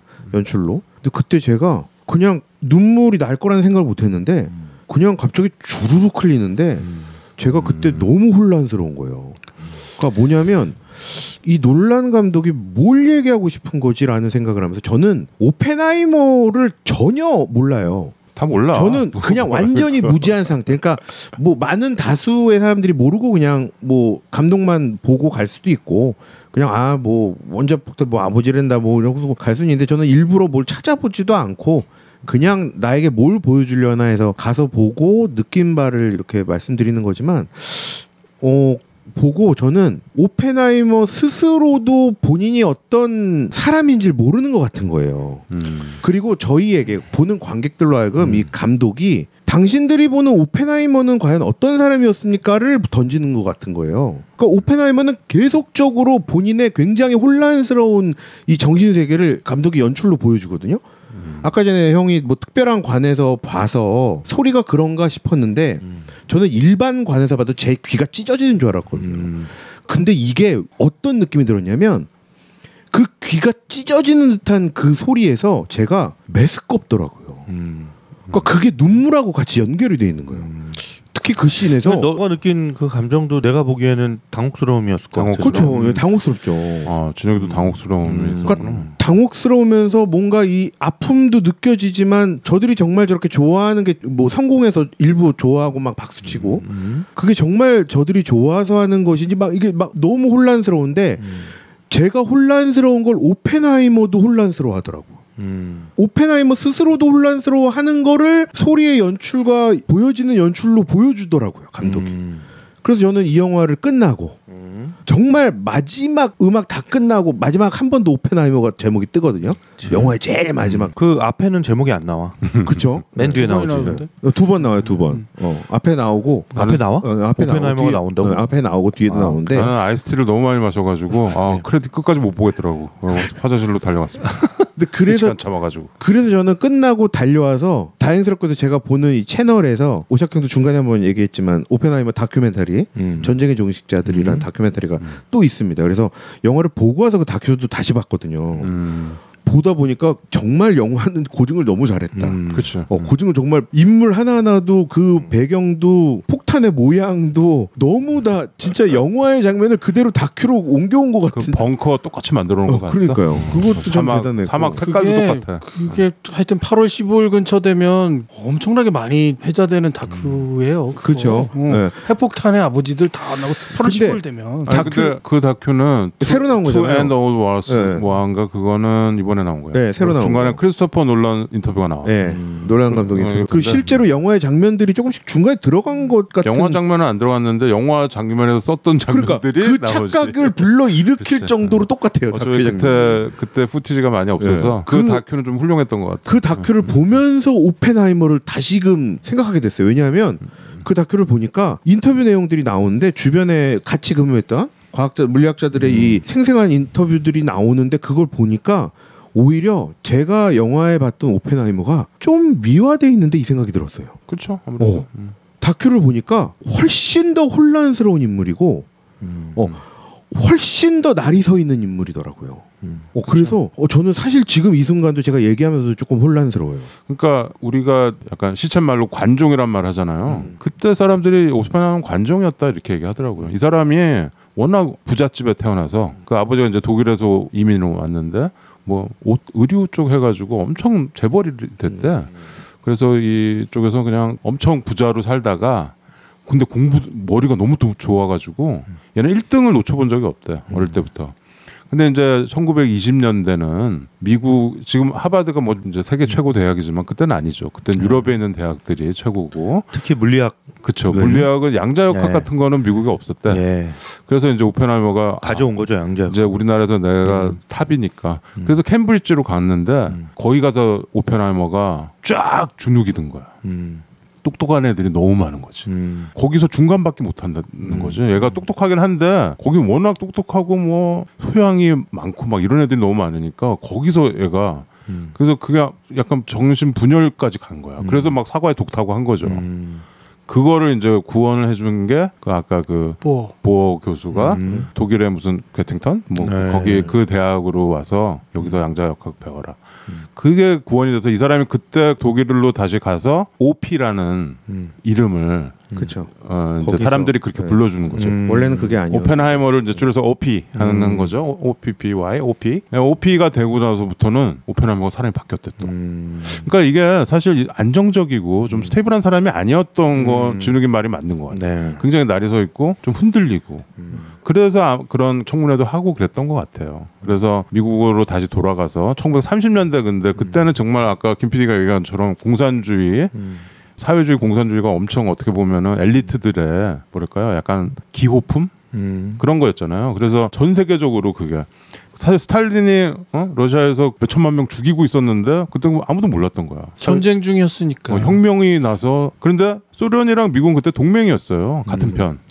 그렇죠. 같이 독일과 전쟁 그러니까 중이니까. 거기가 이제 복잡한 역사적인 엇갈림들이 있었던 그래서 거죠. 그 다음에 덮치는 메카시즘이 정말 가혹한 거지. 몇십 년 만에 사람들이 완전히 돌변해서 옛날의 일들 막 들춰내면서 네가 완전히 나쁜 놈이라고. 그렇죠. 손가락 당하는 거니까. 50년대 미국에서 메카시즘 하고 오펜하이머도 당하고 그게 이제 50년대, 60년대, 70년대 전 세계로 쫙 퍼지면서 그렇게 된 거죠. 사실 어려운 문제를 다룬 영화는 맞긴 해요. 진짜 그냥 어렵고. 뭐 문제가 어렵다기보다는 나는 되게 복합적인 면모를 가진 인물을 그냥 잘 다룬 것 같다라는 생각이 들어요. 그러니까 네. 어때요? 여러분들은 오펜하이머에 대해서 어떤 생각이 들어요? 그러니까 나는 아까 좀 너무 과학자 같은 너무 순진하고 날고에 따라 폴리틱에 대해서 너무 뒷일을 예. 이건 좀만 생각해 보면은 예. 알 수 있는 건데 이 사람 이런 거에 이렇게 자기 예. 인생과 이런 걸 다 걸었을까? 나는 이런 나이브하다. 생각. 나는 좀 물론 뭐 천재지만 오히려 아인슈타인처럼 그냥 방에 처박혀 꼬꼬무리처럼 연구하고 그러지 못하고 왜 나가서 그렇게 슈퍼스타, 락스타가 되고 싶어 했을까? 과학자가. 나는 좀 그런 생각이 있어요. 어때요? 우리가 뭐 잘 알지는 못하지만 이 사람을 나는 충분히 그럴 만하다. 그럴 만하다. 왜냐하면 내가 잘 아는 일이에요. 내가 잘 알고 심지어는 내 주변에 있는 사람들이 다 그거와 관련된 사람들이고 이게 어느 정도의 격차가 있는 거냐면 핵 분열이 가능하다라는 이론이 있어요. 근데 그때 당시만 해도 원자가 어떻게 구성되어 있는지를 밝혀내가는 단계야. 양성자와 중성자 뭐 이런 것들이 있을 것 같다. 실측해보지도 못한 그러니까 실제로 원자 모델이 무엇인지도 아직 확립되지 않은 상태에서 이미 핵폭탄이 개발되고 있는 거예요. 그러니 이론적인 뒷받침이 너무 없는 거지. 근데 사실상 이 맨하탄 프로젝트에 이 이론을 체계화해서 중간에 이런 얘기 있잖아요. 이거 되게 중요한 얘기인데 이게 계산을 해보니까 잘못하면 지구를 태워먹겠네? 그렇죠. 뭐 대기권이나 그러니까 그런 정도로 데이터가 없는 거야. 쉽게 말해서 이게 어떻게 될지를 모르겠는 거야 아직. 너무 미지의 영역이었던 거죠. 미지의 영역일 뿐더러 그것을 하나하나 검증해 나가는 단계를 다 뛰어넘어야 되는 거예요. 근데 그걸 다 뛰어넘어서 폭탄을 만들어야 돼. 그러니까 이게 얼마나 무모한 일일 뿐더러 쉽지 않은 일인 거죠. 근데 그거에 자기의 어떤 능력이 있는 거죠. 아까 오시게 말한 것처럼 그 뻔히 알 텐데 해 가다 보니 진짜로 터져 보니 실험을 해보니 오라? 나는 충분히 그 변화의 가능성이 충분히 누적돼서 변화했다고 보거든요. 단순히 뭐 이 사람이 라이브했기 때문에 변화한 게 아니라 변화한 거죠. 그리고 그것에 대해서 오히려 뒤돌려 보려고 이렇게 가면 안 된다고. 저도 지적하는. 오펜하이머에 대해서 나이브하다라는 평가는 그냥 결과론적인 평가인 것 같고요. 그 당시에는 사실 오펜하이머 입장에서는 어쩔 수 없는 선택 아니었나라는 생각. 그러니까 내가 나이브하다는 거는 핵폭탄을 만들어내고 이 사람의 과학자로서 나이브하다는 게 아니고 그거에 대한 어떤 정치적인 이 사람의 입장과 발언과 행동들이 그랬다라는 거지. 그러니까 아인슈타인처럼 사실 어떻게 보면 이 핵폭탄의 이거 모든 단초는 사실 아인슈타인이 그렇죠. 루즈벨트한테 얘기를 편지를 쓴 거. 이거 핵폭탄 이때부터 시작이 된 건데 아인슈타인은 그 뒤에 이렇게 물러서서 사실 아인슈타인 누구나 존경하는 사람 이게 무슨 뭐 그거 다른 말로 하자면 비겁한 거지. 그 아인슈타인 비겁하다고 할 수 있나? 비겁하지. 왜 비겁해? 왜 비겁하지 않아? 자기는 유튜브 썼는데 당신도 참여하시고 나는 아인슈타인 비겁하다고 비겁한 거지. 책임에서 벗어나 있었던 건 맞는 얘기죠. 아니 그 설령 나는 폭탄을 맨하탄 프로젝트로 오펜하이머 만들었어도 나는 그 사람이 그 뭐 자기 그 뭐 인가 이거 하기 위해서 청문회 하는 거 나가가지고 자기 도청당한 거 다 낱낱이 파헤쳐지고 FBI 파일 까지고 막 이런 거를 한 그거가 나는 나이브하다는 거야. 그러니까 그럴 줄 몰랐나? 그렇게 생각하는 거지. 그거는 뭐 이 사람의 어떤 인간으로서 행동이지 과학자로서의 그거가 나이브하다는 건 아니죠. 이 사람은 핵폭탄 내가 봤을 때는 불행 중 다행이에요. 이게 오펜하이머와 맨하탄 프로젝트가 미국에서 했던 거가 오히려 다행이라고 봐요. 하이젠베르가 예를 들어서 독일에서 히틀러 앞에서 그 실험을 했으면 이게 지금 우리가 지금 어떻게 됐었을 것 같아요. 그러니까 다시 하면 불행 중 다행이다. 불행 중 다행이라가 아니라 지금 해석하니까 지금 당연히 옛날에 있었던 사건들로 몇만 명이 죽고 막 이런 것들이 다 있는 데이터 상태에서의 판단일 뿐이죠. 그 당시에 놓고 판단하면 그게 가능한 얘기라는 거지. 오펜하이머도 자기의 잘못에 대한 되돌림이 필요한 거지. 이렇게 가면 안 된다라고 얘기하고 싶은 것에 대한 그 마지막 일환일 걸 수도 있잖아요. 그러니까 한마디로 매도하기는 좀 어렵다라는 생각이 네. 그래 맞아요. 그래서 복잡하다는 생각이 결국에는 과학과 윤리잖아요. 근데 오펜하이머는 과학에 열심히 자기는 과학만 판다고 한 건데 뒤에 윤리적인 부분이 부딪힌 거거든요. 어떻게 보면. 근데 이 다큐를 보면 또 다른 내용이 뭐냐면 주변에서 얘기하는 거는 오펜하이머가 이 폭탄의 위력이 너무 잘 반영될 수 있도록 모든 걸 조종했다는 거예요. 내가 아까 그러니까 이제 이거는 너무 철저하게 과학적인 부분인 거지. 과학적이라기보다는 내가 생각한 오펜하이머의 생각은 뭐냐면 이게 얼마나 무서운 것인지 제대로 된 현상을 보여주지 않으면 못 느낄 거다 사람들이. 우리의 이론 체계가 얼마나 무서운 것인지를 현상으로 보여주지 못하면 못 느낄 거다. 이것 자체도 사실 비틀린 것이 맞죠. 하지만 전쟁 상황이고 그런 상황에서 결국 일본에게 철저하게 이 부분을 일본의 대상으로 보여주지 않으면 앞으로 이거는 엄청난 결과를 낼 수 있다라는 예의지가 벌써 생겨 있다고 나 생각해요. 그러니까 이게 아까 그 백악관 씬처럼 그래서 내 손에 피가 묻은 거야. 그러니까 그 손에 피를 묻혔다라는 게 그러니까 사실 이대로 놔뒀으면 지금 일본 열도는 불타고 있었어요. 안 그래도 다 폭격으로 오히려 더 많은 사람이 도시 몇 개만 빼고 근데 그 도시 몇 개는 핵폭탄 후보지라서 남겨놓은 거래. 그 정도로 잔인한 거지. 근데 어차피 소련군이 일본 영토에 이제 진입을 할 건데 미국은 태평양에서 계속 고전하고 있었잖아요. 그래서 트루먼이 이 전쟁을 우리가 이기려면 핵폭탄밖에 없다. 이런 정치적인 판단을 했다는 거죠. 그러니까 그런 어떤 역사적인 뒤에 트리거를 당긴 사람들에서 꼭두가시에 불과했던 거지. 사실 이 영화에서 보면 그게 딱 절묘하게 나와 있어요. 트리니티 폭탄 실험이 끝나자마자 바로 토사구팽. 딱 그렇게 되잖아. 그렇죠. 이제부터는 우리가 알아서 하겠다. 이제 니네 네. 수고했어. 됐어. 이거 어떻게 쓸 거냐고 막 그랬더니 이제부터는 이제 우리가 알아서 할게. 이제 니네들은 짜져. 이렇게 되는 그거가 되게 건조하게 놀라운 영화답게 딱 이렇게 나오더라고요. 그러니까 그때 이제 오펜하이머의 얼굴에 스쳐가는 그 당혹감, 배신감 이런 게 나오죠. 거기 그 장면이죠. 나도 갈게. 아니, 네가 왜 와? 전화할게. 전화 안 오고 막 계속 전화해서 그쪽이 어떻게 되냐 물어보고 있고. 그렇지만 나중에 라디오로 듣고 하도록 노력할게 그러잖아. 그 맷 데이먼이 가면서 노력해볼게. 근데 그 사람도 되게 호의적이었는데 오펜하이머에 대해서 정도 많이 들었고 사실 두 사람이 이룩한 그렇죠. 성과잖아요. 근데도 정부와 군인 쪽에서는 그렇게 한다라는. 그러니까 이 문제도 있죠. 정말 밤낮 없이 아까 얘기했잖아요. 이론조차 확립 안 됐던 걸 실현시켜 놓은 실물을 만들었는데. 실물이 성공하자마자 손에서 사라지는 거야. 그렇죠. 이런 부분도 있는 거지 인간적으로는. 그러면 되게 미련이 생기고 막 집착이 생기지 않겠어? 약간 대리모의 심정? 그거를 비슷하겠다. 그거를 너무 순수하다고 표현할 수 있나요? 순수하다는 부분보다도 그럴만하다고 나 얘기해. 과학자니까 그럴만하다. 아니 과학자는 인간이 아닌가? 그럴만하다. 근데 그거는 역사적으로 뭐 과학자뿐만 아니고 예술가도 마찬가지고 다 똑같은 토사구팽이었어요. 사실은. 저는 너무 혼란스러운 게 요 며칠 사이에 황우석 박사 다큐도 있거든요.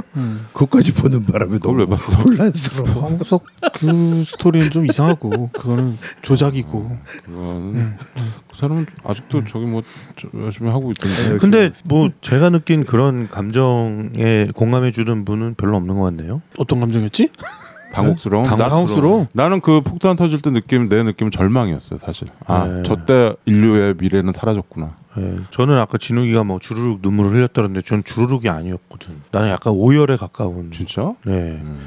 그 당혹스러움과 절망 그 어디였던 것 같아요. 나는 절망과 체념이었어.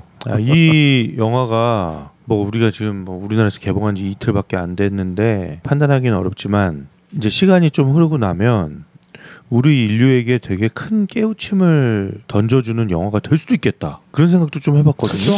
되게 좋은 텍스트예요. 네, 그러니까 이게 우리가 과학이 발전하고 특히 그 과학이 뭐 무기 체계라든지 이런 데로 이제 나가게 되면 무기라는 건 결국 살상을 목적으로 하는 거고 그게 정말 적뿐만이 아니라 우리 스스로를 파괴할 수 있는 어떤 그 정도의 위력을 가지고 있는 거라고 걸 깨달았을 때 그때 느끼는 그런 감정들 그런 거에 대한 느낌이나 이런 거는 없으셨는지 저는 그게 좀 궁금하다. 다른 말로 하면 우리가 그 뭐지 그 더 데이 애프터인가 그 폭탄 떨어진 그 영화 그 영화를 볼 때 사실은 조금 다른 세상을 사는지 모르지만 오작과 나는 그거를 뉴스 뭐 TV에서 한 달에 2번씩은 본 것 같아.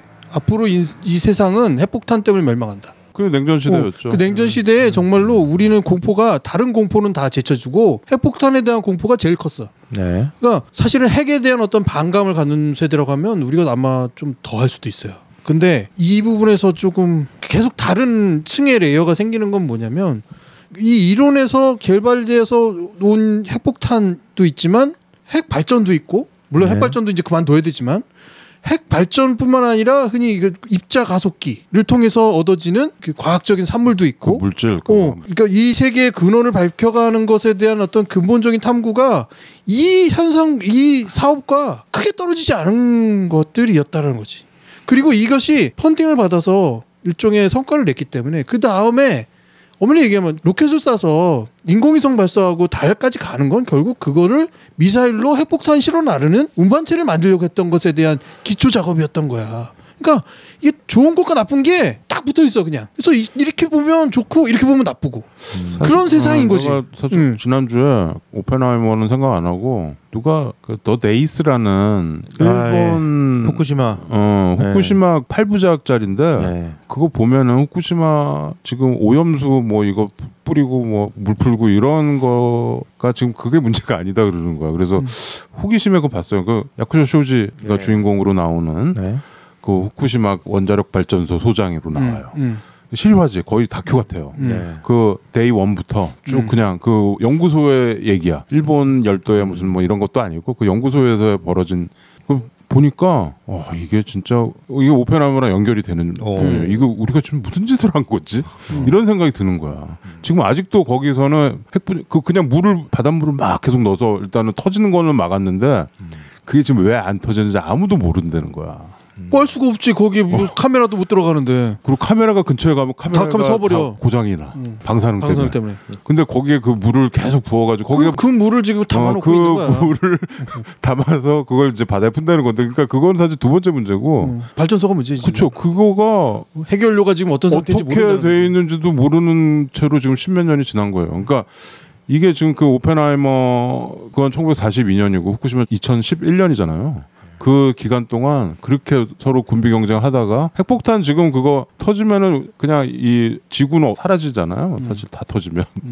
그런 상황을 다 이렇게 눌러놓고 있고 이제 몇몇 나라에서는 막 만들려고 하고 이런 상황에 진짜 우리가 물론 여기서 좋은 비유로 뭐 프로메테우스 뭐 불을 인간에게 전해주고 영원히 고통받는다 뭐 이런 얘기를 했지만 정말 그 절망과 체념이 저기서부터 이게 시작이 된 거구나 이렇게 하면서 되게 좀 절망과 회한의 눈길로 체념 체념까지가 아니라 정말 새눈에 피를 묻히고 자기 폐부를 찌르면서 난 이걸 만들려고 했던 게 이런 세상을 만들려고 했던 게 아니야라는 절박함 같은 거가 있는 거라고 보는데 정말 뭐 어때요? 영화 얘기로 돌아가서 이 좀 안 졸렸습니까, 여러분들? 졸릴 틈이 있디? 나 이 영화에 좀 반댈세 하나가 딱 있는데 너무 짧아? 아니 음악을 처음부터 끝까지 단 한 순간도 안 쉬고 음악이 너무 많이 나와. 음악을 그냥 틀어 흘려놓더만. 그러니까 너 한번 이렇게 감정에 맞아 죽어봐라 이러면서 막 틀어놓던데. 그게 내가 딱 음악을 계속 듣다가 어느 순간 음악에 내가 귀가 이렇게 가는 거야. 이게 대사보다도 음악이 어떻게 되나 봤더니 그 테넷 했던 음악 그 스웨덴 고란손 계속 틀더만 음악을. 루드윅 고란손 이름은 베토벤이랑 똑같네. 하여튼 루드윅 고란손이 스웨덴 출신 테넷 음악 했던. 그리고 뭐 크리드 음악 되게 잘해요. 약간 한스 짐머랑 저기랑 섞어놓은 것 같은데 근데 음악이 너무 많이 나왔어 진짜. 그러니까 이게 단 한순간도 안 쉬더라고. 대사가 너무 많고 계속 액션이 없으니까 음악으로 사람들한테 약간 좀 깨 있어라 이러는 것 같은 느낌이 좀 없지 않아 있었어요. 이건 사운드 트랙이 어떻게 나올지 모르겠는데 하여튼 뭐 엄청 많아서 앞부분에 오펜하이머의 생애를 좀 보여주는 맨하탄 프로젝트를 시작하기 전까지 버클리 했을 때 거기까지의 이야기는 저도 조금 지루했던 것 같긴 해요. 아 그러네. 예, 영화적으로는 그러니까 다 비슷한 느낌이에요. 예, 근데 이제 딱 그 맨하탄 프로젝트에 들어가기 시작하면서부터는 굉장히 이제 흥미로워졌고 이제 딱 그 트리니티 실험이 성공하면서부터는 굉장히 감정이 요동하기 시작했고. 아바타 2에 비해서 어때요? 졸음의 공격이? 근데 영화를 다 보고 나서 그 앞부분이 과연 필요가 없었냐?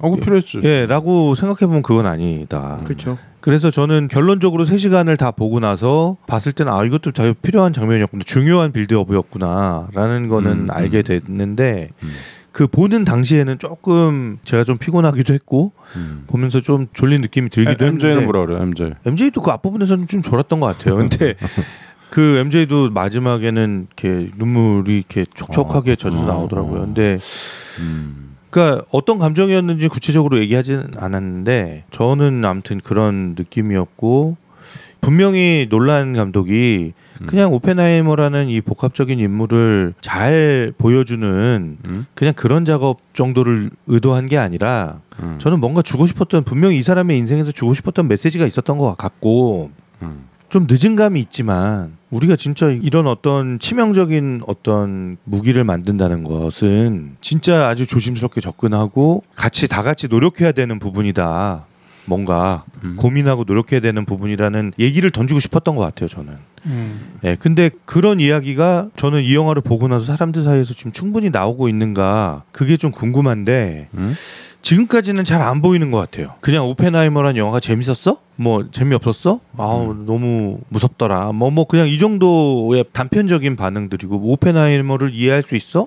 그 사람이 어떤 감정이었을 것 같아? 뭐 그냥 그 정도 얘기지. 사실 이 영화를 보면서 우리가 들여다보고 관심을 가지고 이렇게 포인트로 봐야 될 부분은 우리가 핵이라는 만지면 너무 뜨거운 그런 물건을 서로 가지고 싶어하는 절대 반지처럼 이런 게 우리 손에 들린 거잖아요. 너무 위험한 물건이.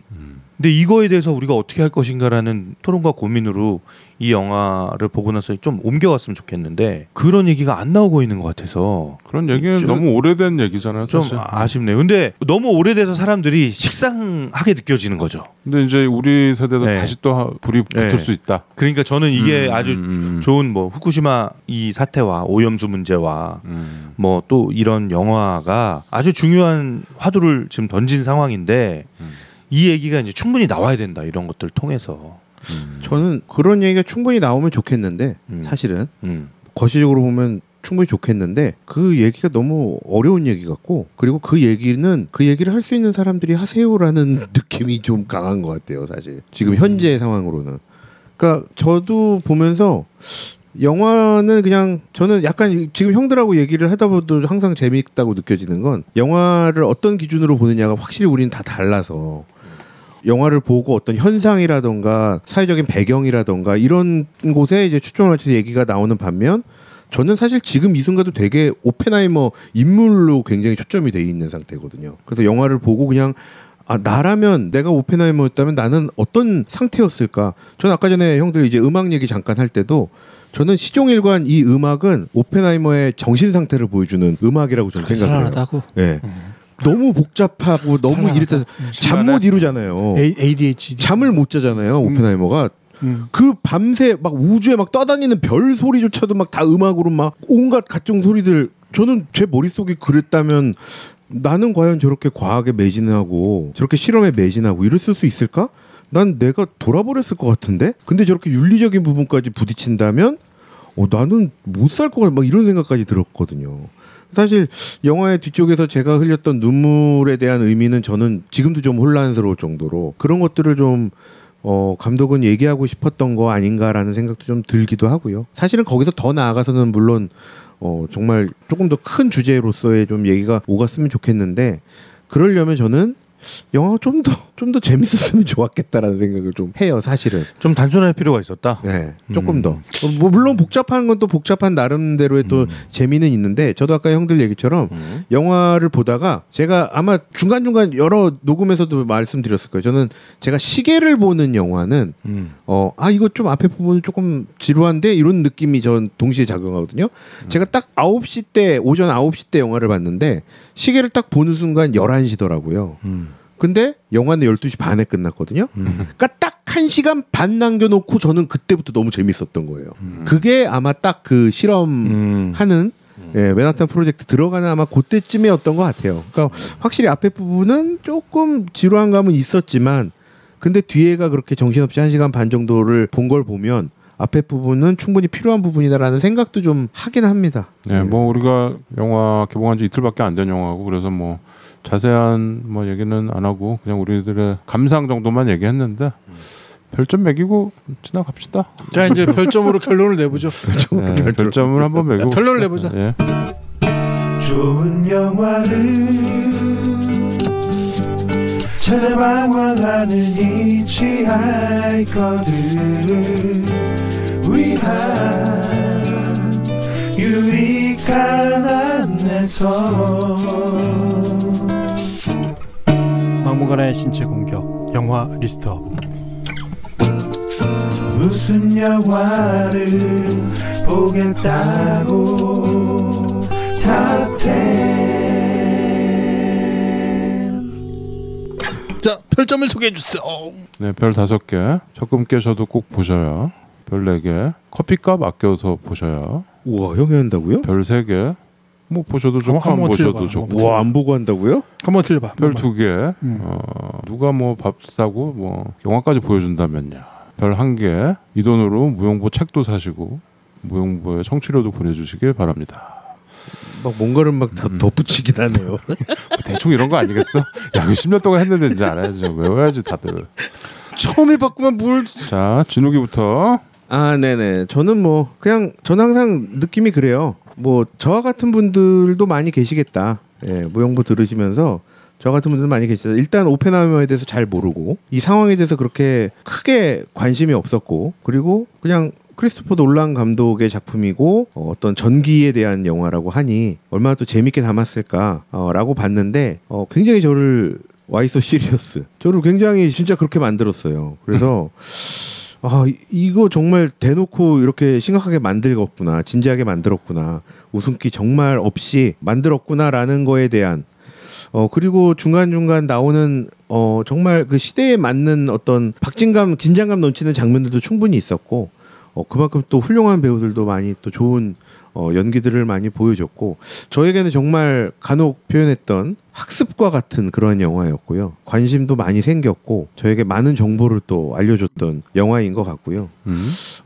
보면서 사실은 뭐 심각하고 어려운 영화는 맞습니다만 그렇다고 이 영화를 보면서 오펜하이머에 대한 이해나 오펜하이머에 대한 정보가 받아들이기 어려울 정도는 아니었다.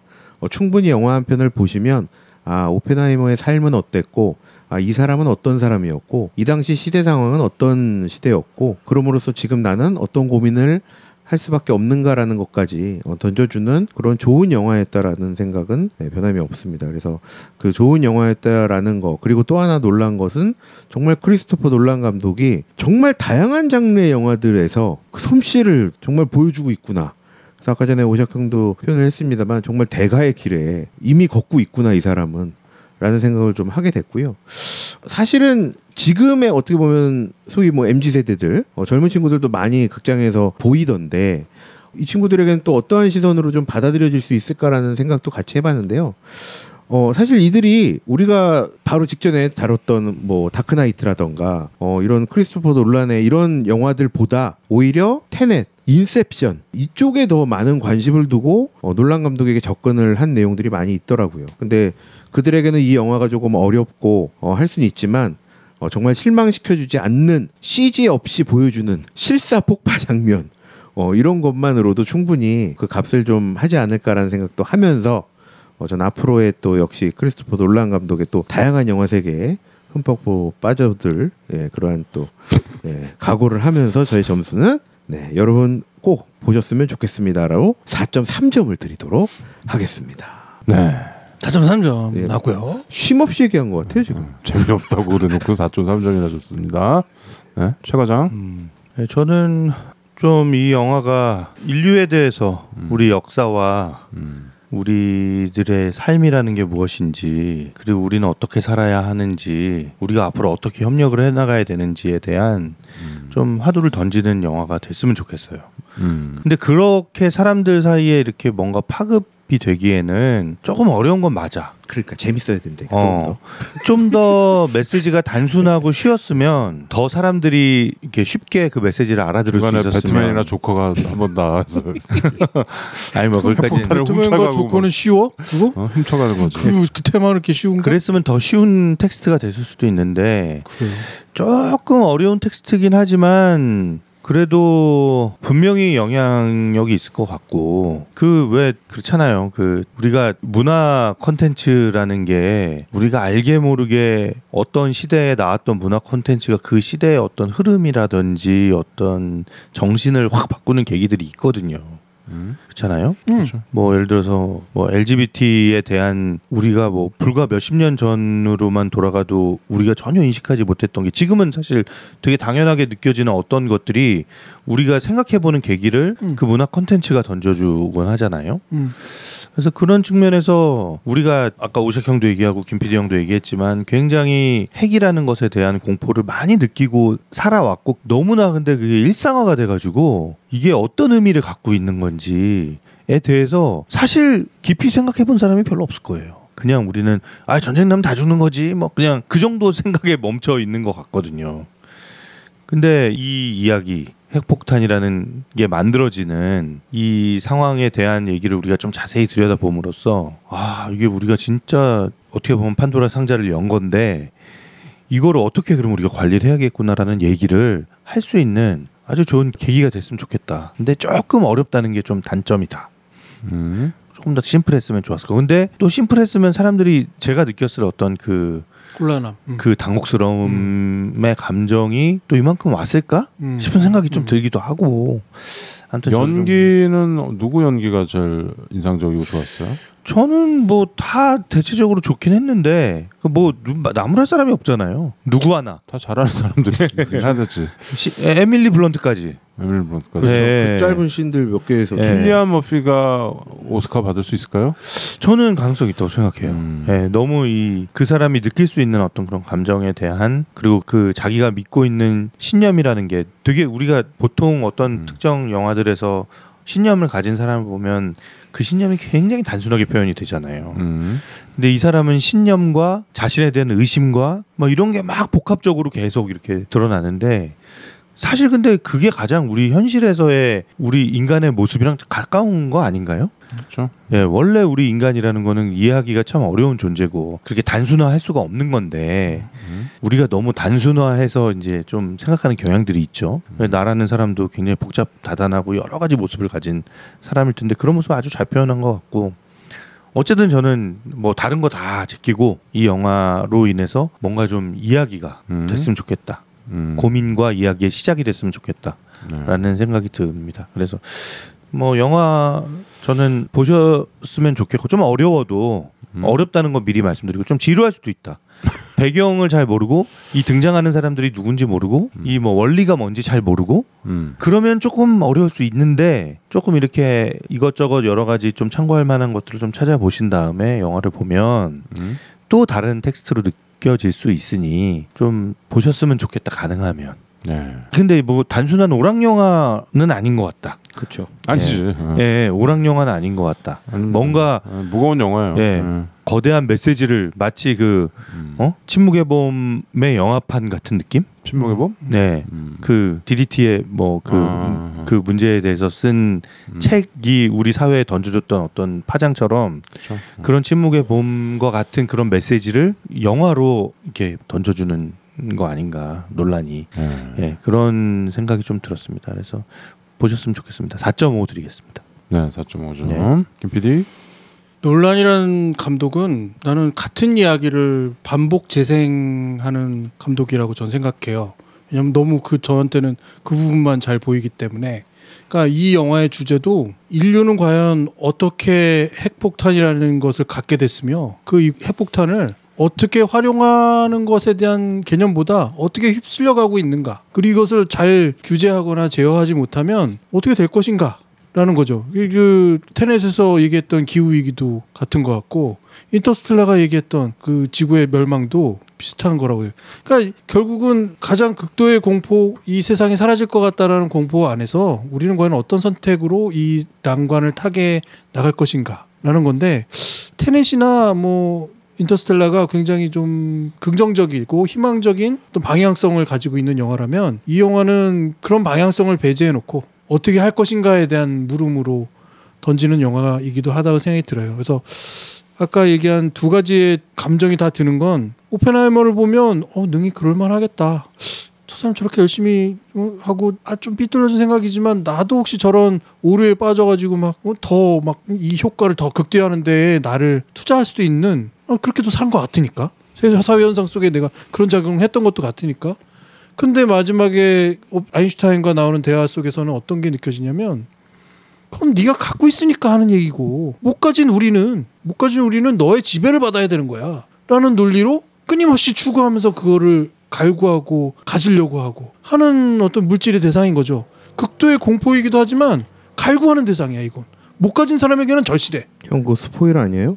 그 어디 스포일 있어? 내가 왜 아무 말도 안 했는데. 마지막 아인슈타인. 이거 아무래도 그 얘기. 근데 중요한 건 뭐냐면 이게 그냥 그런 현상으로 끝나는 게 아니라 오히려 이제 기후 위기 이런 거 지나서 최근에 AI 현상은 모든 사람이 이걸 갖고 싶어 하잖아요. 누가 먼저 이것을 쟁취하느냐의 문제로 막 내달리고 있잖아. 근데 이게 과연 이론적으로는 가능한 상태인지 이론적으로 어떤 적합한 상태인지 이게 만약 핵 개발과 약간 비슷하다는 생각도 들게 해요. 지금 AI 개발이. AI와 이 핵폭탄이 결합된 게 스카이넷입니다. 그렇죠. 그런 거죠. 이게 터미네이터가 그냥 괜한 얘기를 한 게 아니었어. 그런 얘기야. 이게 내가 언젠가 그런 얘기했잖아. 엄청난 통찰력이었어. 네. 왜 끼워드세요? 실제로 최근에 그런 사건이 벌어졌다니까.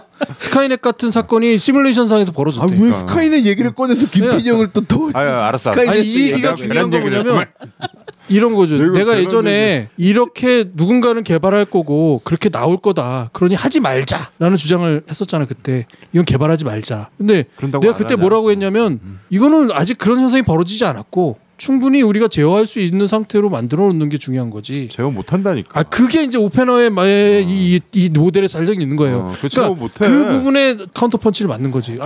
그게 그렇게 될 수 있구나라는 다시 한번 내 생각을 되돌려볼 수 있는 장치인 거죠. 이 영화도. 트루먼이 그러잖아. 러시아는 핵폭탄 못 만든다고. 그때 오펜하이머 앞에서 그러잖아. 쟤네는 못 가져. 우리만 가질 수 있어. 그건 정치인의 바보 같은 생각인 거, 나이브한 생각인 거지. 그 제어할 수 있다라는 거는 정말 꿈입니다. 꿈. 인간이 그 아이디어를 얻었다라는 거는 그걸로 간다는 거예요. 인간이 판도라 상자를 그러면 이 영화의 반쪽밖에 얘기 안 하는 거라니까. 이 영화의 가장 중요한 측면은 그런 현상들이 계속 반복되고 있는데 우리는 과연 어떤 선택을 할 것이냐, 그리고 어떤 방향으로 이것을 바라볼 것이냐에 대한, 어떻게 보면 이게 이제까지는 좀 긍정적인 결론에 막 사랑도 막 집어넣고 막 이러면서 갔던 거라고 하면 이건 가장 그 근본적인 물음인 거예요. 원자를 쪼개서 나오는 그 에너지가 막대하다라는 그 아주 우주의 진리처럼 우리는 양쪽의 측면을 다 가지고 놀고 있는데 어디로 갈 거냐, 그런 물음인 거죠. 그래서 지금 당장 어렵다고 해서 결론이 안 나는 게 아니고 그냥 그런 혼란스러움만 맛봐도 지금 어떻게 될 거지? 이게 현상의 답인 거죠. 나는 충분히 이 영화에서 똑같은 주장을 들었다라는 생각이 듭니다. 우리는 어디로 가고 있는가? 어디로 가고 있으면 과연 어떻게 할 것인가? 무엇을 선택할 것인가? 그 양쪽 배를, 상대방의 배를 폭파시키기 위해서 리모컨을 쥐고 있는 똑같은 상황. 내가 스위치를 누를 것인가 말 것인가? 너도 죽고 나도 죽을 것인가? 아니면 안 누를 것인가? 다크나이트 얘기는 하지 마시고요. 오펜하이머입니다. 똑같은 얘기라는 거죠. 제 말은. 자꾸 딴소리. 이건 터미네이터 얘기했잖아요. 터미네이터 얘기하고. 가만히 보면 되게 편협하다니까. 나만 뭐라 부르는. 갑자기 스카이넷이 확 생각나네. 진짜. 그래서 뭐 하여튼 보실 분들은 다 보시겠죠. 그리고 약간 이 영화에 좀 다른 건 뭐냐면 핵폭탄의 뭐 폭발 장면을 뭐 재현했다. 재현이 아니라 그냥 표현한 거죠. 폭발을 이렇게 파티클이 많게 폭발 장면을 찍으면 폭발 같이 보이는 거지. 그러니까 좀 약간 뭐랄까, 이거는 좀 과장된 선전 같아. 핵폭발의 어떤 장면을 잘 묘사했다는 맞는데 그걸 막 무슨 핵폭탄에 뭘 이게 진짜 핵폭탄 터뜨린 것처럼 이상한 얘기를 막 하니까 약간 좀 거기서 짜증이 나긴 하는데, 하여튼 그런 걸 다 넘어서서 4.5점 드릴 테니까 보실 분들은 보세요. 4.5. 네. 네. 저는 4.6점 드리겠습니다. 좀 맞았네. 네, 뭐 다음 뭐 오스카 작품상 영화가 나왔고요. 아주 큰 질문과 어떻게 보면 해답까지도 던져준 그런 거고, 아까 처음에도 얘기했지만 지금 우리 현대 시대 이 메카시즘을 경계해야 된다라는 생각을 하는 것 자체가 너무 웃기는 상황이 돼버렸고, 이게 정말 80년 전에 저기서 핵실험한 거를 보면서 그런 생각까지 왜 해야 되지? 막 이런 게 드는 거고, 우리가 지금 여태까지 계속 얘기했던 어떤 인류가 판도라의 상자를 열었는데 이 뒷수습을 어떻게 하느냐, 이거에 대한 얘기. 난 사실 영화에서 이 가장 그 인상적이었던 핵폭탄 터지는 장면은 우리가 엄마 영화에서 페코로스 어머니 만나러 갑니다. 그거 기억나요? 대머리 아들. 네. 거기서 이 어머니 어렸을 시절 히로시마에서 좀 떨어져 있는데 그 핵폭탄이 터지는 거를 얘가 이렇게 소녀가 이렇게 바라보는 장면이 나와요. 그렇죠. 나는 그 장면 잊을 수가 없어. 그 영화가 뭐 전쟁이나 이런 거에 관한 얘기는 아니고 어머니에 관한 얘기. 그렇죠. 근데 그 시절을 히로시마 근처에서 살았던 엄마의 얘기인데. 갑자기 주차장 생각나네. 그 영화. 주차장. 갑자기 엄마 기다리는 거. 그 영화에서 나는 그 장면을 잊을 수가 없어. 그래도 자기 친구를 막 다 희생되고. 네. 그 장면이 나한테는 되게 핵폭탄의 어떤 그런 걸 영화에서 본, 물론 아까 김 PD가 얘기한 또 데이 애프터라든가 뭐 무슨 많았죠. 뭐 그런 영화들이 많았는데 그거가 우리는 그거에서 더블 쿠션을 먹고 오는 감정이 있어요. 왜냐면 일본은 전범국이야. 침략국이고 일본 때문에 얼마나 일본의 그 군부에 의해서 얼마나 많은 일본 자국민도 죽이고, 이 영화에서 나오잖아. 일본 절대 항복 안 한다고. 저 마지막 국민 한 명까지 저항할 때까지 항복 안 할 거라고. 실제로 그렇게 선전했으니까. 그래서 나가사키도 터트린 거 아니야. 히로시마에서 그렇게 해가지고 몇 명이 죽었는데 그때 바로 항복을 안 했으니까. 사흘 뒤에 또 터트려야 되는 상황이 되는 거지.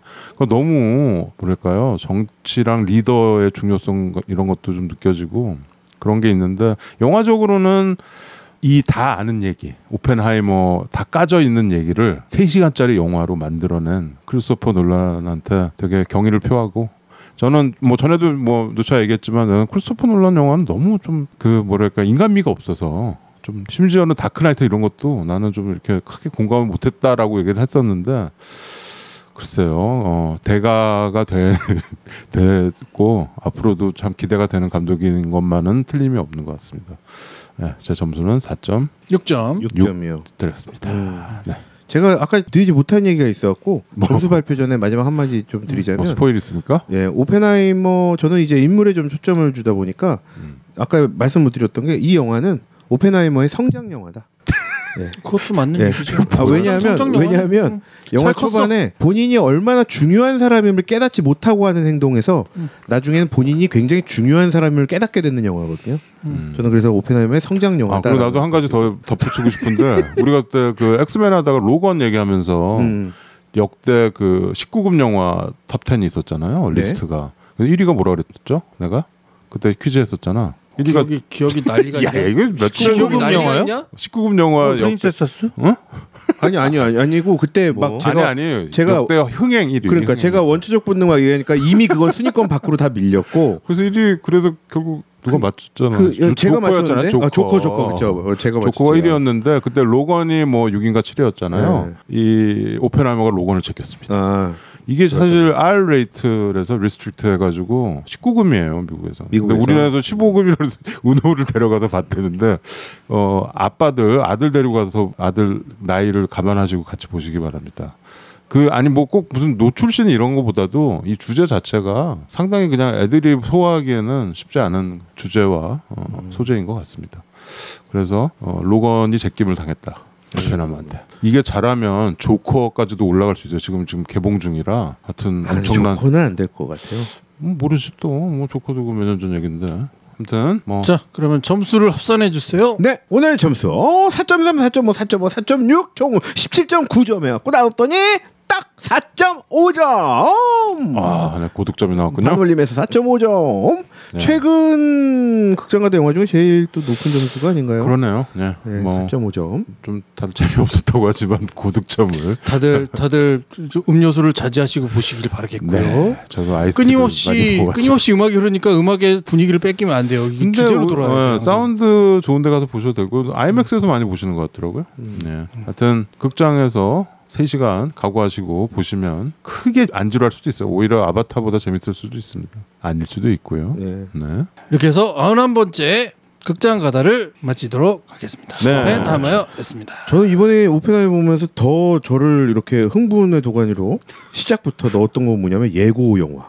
예고편. 예고편 뭐 봤어요? 듄 2가 나오더라고요. 둔투 나왔다. 봤다. 보셨죠? 둔투인데 하여튼. 예, 와. 그거 보고 야, 근데 싶더라고요. 이거 아카데미로 가기에는 너무 일찍 개봉한 거 아니야? 아카데미 뭐 지금 한참 남았는데. 듀는 뭐. 아카데미용. 아니 오펜하이머 얘기하는 건데. 오펜하이머는 이제 내년 뭐 봄에 뭐 리스트에 쭉 오를 것 같습니다. 예. 자. 둔 얘기를 해가지고 오펜하이머 뭐 음악 중에 이 심각한 음악들 중에 테마 음악을 들어보도록 하겠습니다. 우리 고란손 되게 젊은 작곡가예요. 아직도 30대일 거라 아마. 근데 이렇게 어렵고 심오하고 이런 크리드 그걸로 한 방에 떠가지고 논란이 이제 테넷에서 썼죠. 뭐 중간에 뭔가 좀 가벼운 음악도 있었는데 뭐 재즈 같은 것도 나오는데 음악이 정말 쉴 새 없이 나왔어. 난 사실 이렇게 음악이 많이 나오는 건 좀 음악이 쉴 새 없이 나왔는데 하나도 기억이 안 납니다. 이건 무슨 대사하는데도 음악이 계속 깔려. 무슨 음악을 그렇게 써? 계속 써 그냥. 하여튼 음악이 핵폭탄이었다. 음악은 약간 이 수류탄처럼 완전 폭탄이 계속 폭발을 했다. 막무가내 신체 공격 영화 리스트 업. 무슨 영화